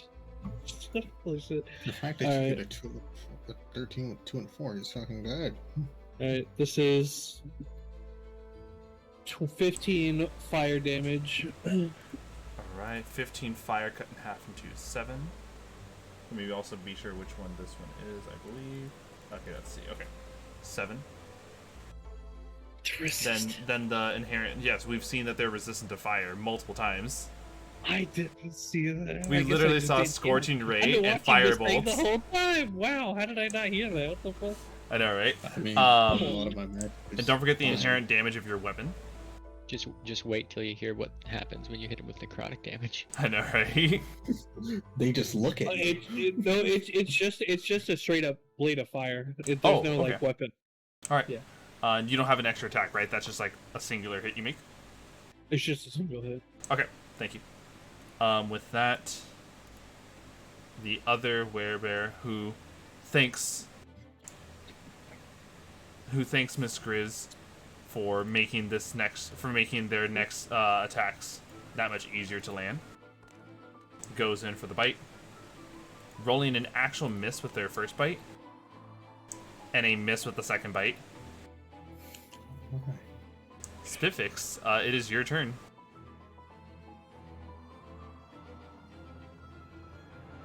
Didn't hear that. What? It is your turn. Okay, thank you. Sorry, there was a slight cutout. It's You're more than fine. Okay, so I mean, I think the best thing to do is, you're zoomed in. Can you zoom out? I can't see where I am. Oh yes, of course. Sorry about that. You're Sorry. all the way. Boop. Oh my gosh. Okay, let's get out from under the car. They're pretty much stuck now. So, in fact, I will move up, stand up and go just north of A. All right. Then we'll get up and shoot the one that is next to. Are the two in the same condition state? No. Do they look about the same? One is in the torn state and one is in the mangled state. Oh, we'll shoot at the mangled one then. And let's see here. Are they still glowing? Yes. Still glowing with that fairy fire. Okay, cool. We'll go ahead and do that then. I'm gonna take the -5 again to do more damage, if possible. Awesome. Very nice. And then they're adjacent to a couple people, so we will go with damage and sneak attack. And so that is 16 plus 9, 25. Then the. I'm trying to remember. I think that's it for your for all the bonus damage, right? yes, that's it. This everything. lone shot completely destroys the one that was wailing. And then adjacent to me, there is a whisper behind my shoulder, but I'm going to wave it away and tell it, "Shut up, not now." Of course. For some reason, when you say that, it makes me think of like. Obviously, we know what it is from your backstory, but it makes me think like Jesus, take the wheel. Hey, it'd be funny if you hit one of these guys with it. Yeah, like, and don't get me wrong. In the back of Spifyx's mind, he's like, "These giants are kind of sus, but we're not really healthy enough to pick another fight right now." Yeah, I probably should have said that these guys are helping us. And that they kind of just want us, live and go. Yeah, I don't think Spifyx was close enough to actually hear all of that, or any of it. So he's just kind of suspicious of the giants, but they seem to be allies-ish. Mm-hmm. Anyway, Not hearing you. Sorry about that. The last Banshee, still enraged from the fact of all this damage, still goes flying all the way, not towards in Vivian's direction, but definitely now towards Miss Grizz with all that radiant damage from those smites, only provoking opportunity attacks from one of these Goliaths. Hopefully the Goliath tears it in half. Rolls a natural 20. Ooh, baby! Doing this plus 20. 38 cut in half into 19 points of damage. This Banshee now mangled as it reaches out to try to pull the life out of Rohes. But I don't believe a 13 hits. No, it does not. And now, Vivian's soul. It is your turn. Oh boy, it's my turn. Sorry, so that Okay. natural 20 you said was on whom? What was that? The natural 20 roll was who? The natural 20 was rolled by one of the Goliath werebears. Okay, I got confused. Okay. Vivian's soul. What would you like to do?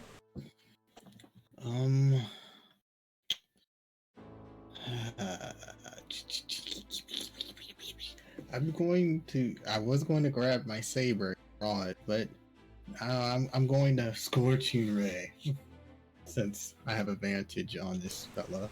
Yep, Scorching Ray on all 3 shots. Alright, time to bring out these dark shadows. Thank God I rolled with advantage. Yep, that's 1 hit. Move! The freaking D&D Beyond. Stop being weird. Oh, I know what you're referring to. It's the little dice thing popped up right where you can be clicking to hit, right?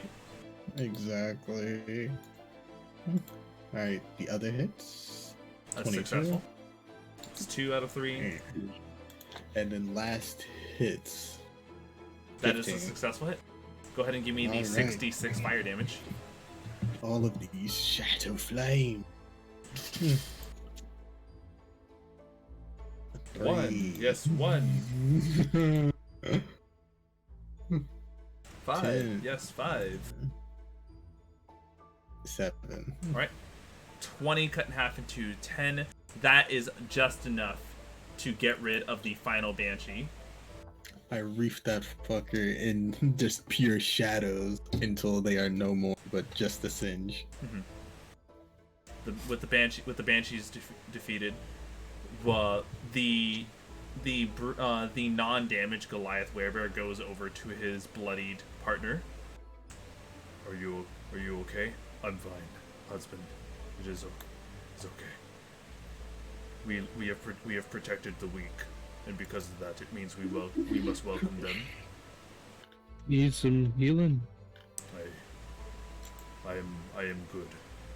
I just need good rest. Alright. Though Thank you. we protected you because you are but little cubs. Thank you. Not the first time I got called that. Thank you, too, by the way. Yes. I wasn't sure, but I blacked out for a moment, so I Yes. appreciate it. Three of you fell to their whale. 3 of you fell to their whales.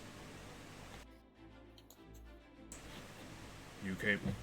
What is it you are doing in these lands? We're just trying to get somewhere. Honestly, yeah, just traveling on the road. See, you must come from one of those bubble cities. Yes. Well, that That's is a where way to describe it.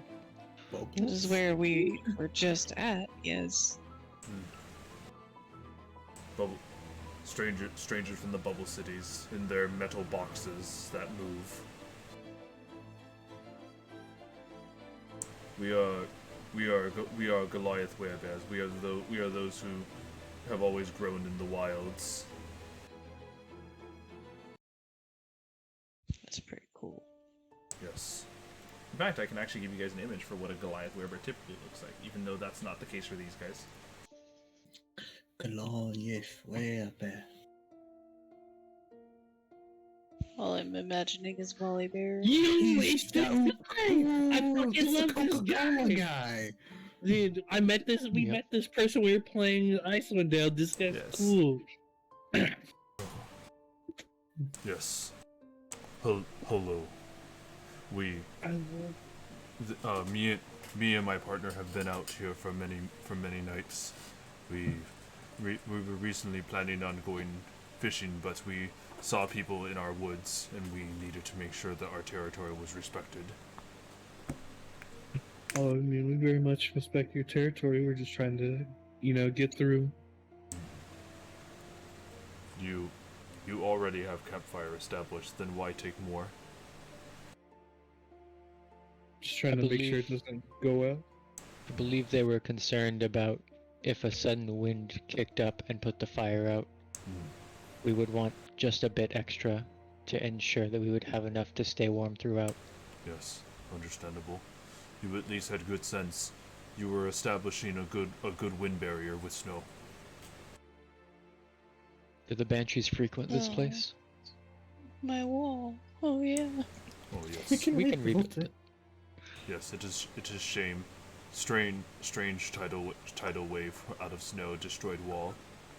But yes, we can build it better, stronger, built to last longer.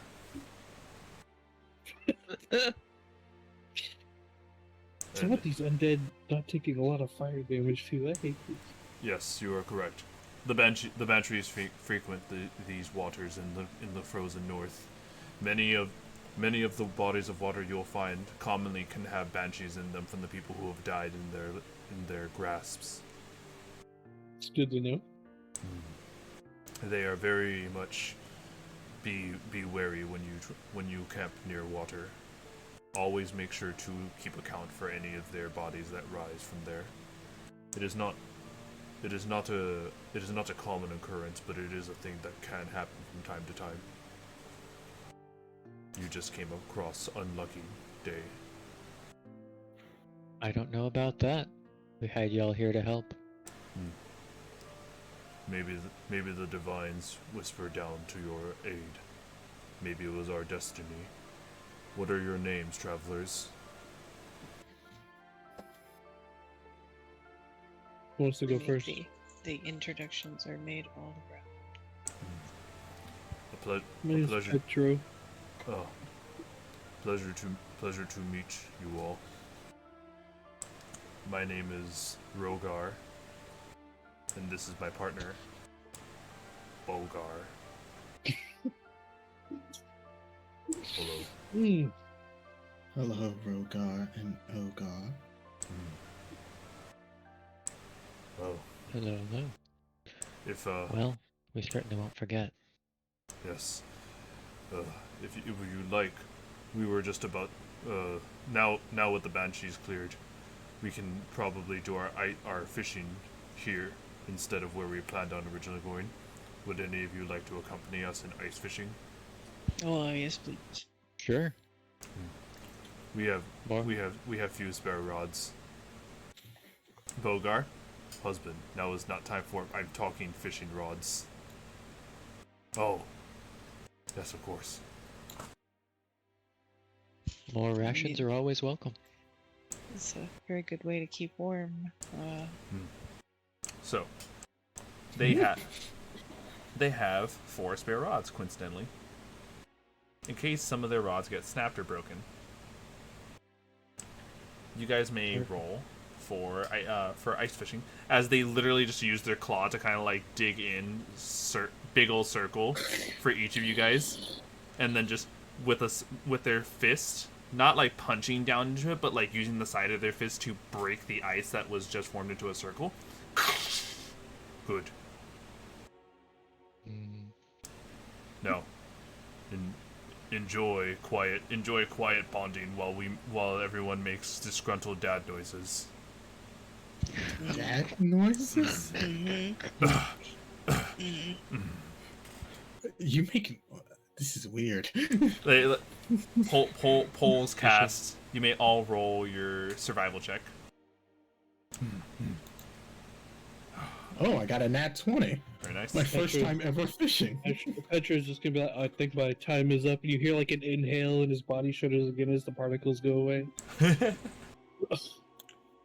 Time to roll.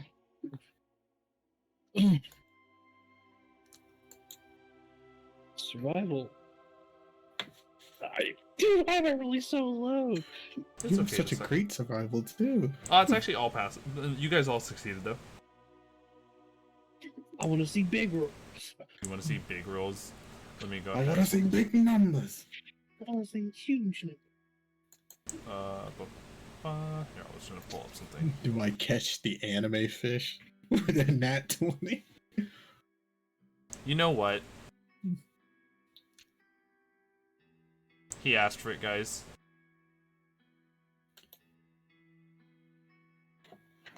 Here it is. Okay. You all can go ahead and give me a athletics check now. Oh no! And I For you- God, this is For you, Vivian, yours is made with a higher DC. I don't add anything to athletics. Oh! I almost got another nat 20. I got an 8. Okay. Actually, do I want to burn that inspiration? Yeah. I'll burn that inspiration. Okay. So I add a D8 to that, or do I reroll? That's correct. Okay. D8 time. Whoosh. 7. From the bottom to the top. So there's only one person who failed this. Right now, getting you guys a good image for this.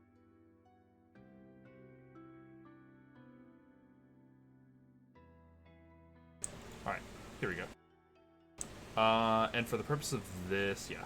So, specifically, Petro and Spifyx. Oh, sorry, Petro failed. He got pulled into the water. No.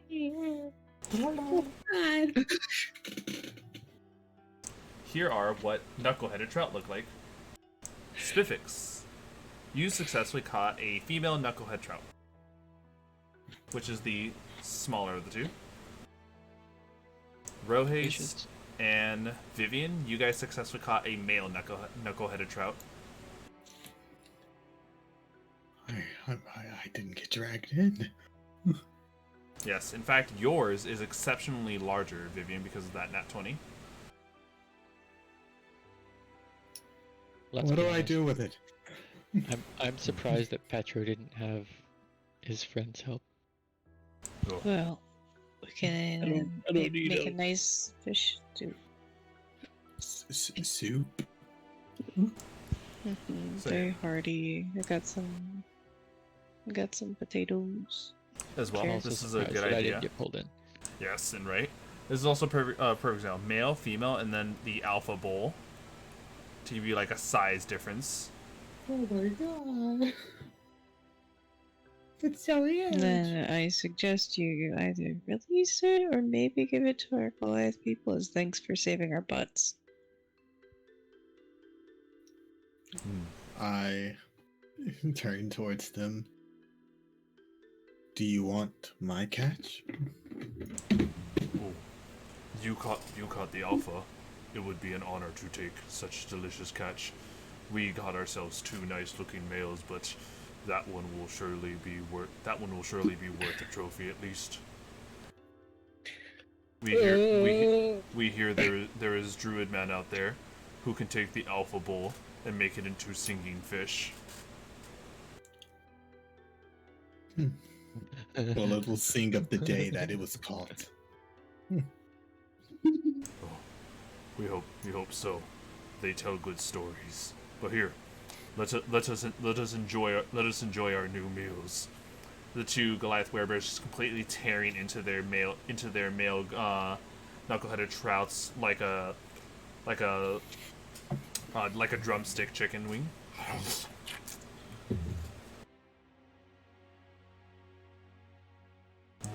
I will move on back Well. to the group.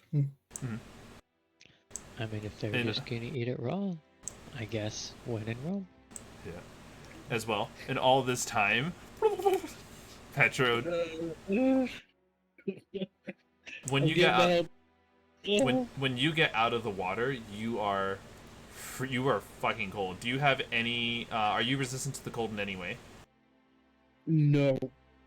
Then you do you have any spare No, clothing? Yeah, I guess. Okay.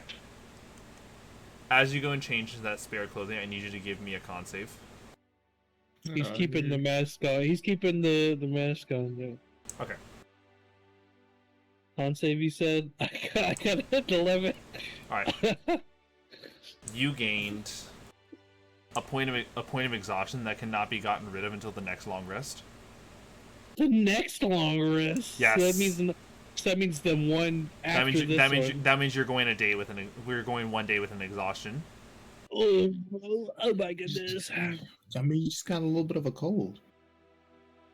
Wait, I have something for this. Look it. Cold. He cannot handle cold. It is fine, bro. It is fine, partner. He is not like us. Wait, fuck, I don't think I have this. No. Well, this was pleasure fishing with you all. We will take our rods back. Here you are. I was surprised I could handle it in the first place, but not disappointed. We are surprised ourselves. You are a very small individual. Thank you for giving me my first chance at fishing. Good. You caught Alpha Bull on first try? I've never fished before because my family didn't view that as an activity I need to do. Oh, look. Someone with daddy issues.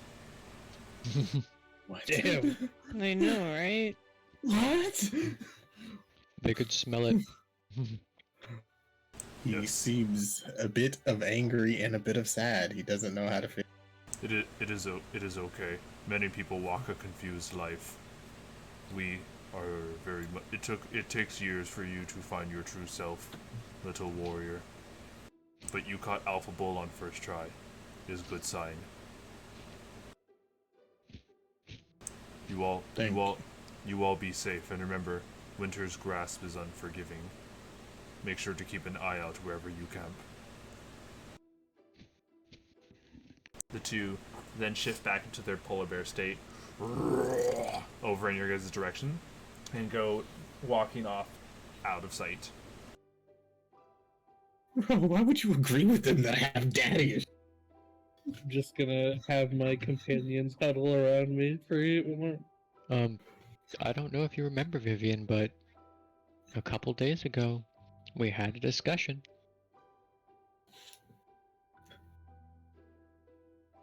Stop calling me, please. I haven't called you since we got in the car. Would you like me to continue? No. Yes, indeed. I wonder. Whatever was this conversation, Spifyx? Oh, we were just talking. You're talking about the parents, right? I guess. We were just talking about our parents. Mine are dead. Vivian's conflicted on whether or not there should be. You know, it was fine. Well, While we were talking with Mr. Smokey, it was during that time scenario. Point in time. oh yeah. Common. What is it? A language? I don't know. Conflicted feelings about parental figures. We'll have to go ahead and further establish those next time, as that is the end of our session. Thank you everyone so much for tuning in to today's session of Cold Covets of Power. If you enjoyed today's session and liked what you saw, feel free to follow and subscribe on Twitch if for any stream notifications, possible chances to participate, and even content polls. Follow the Twitter, check out the TikTok, and join the Undead Legion Discord, where you can try to enter into the raffle tickets for our Halloween one-shot at the end of the month. And of course, for any VODs such as tonight's episode, check out the Xenos YouTube channel. We will see you all next time. Good night, everyone. Good night. Right.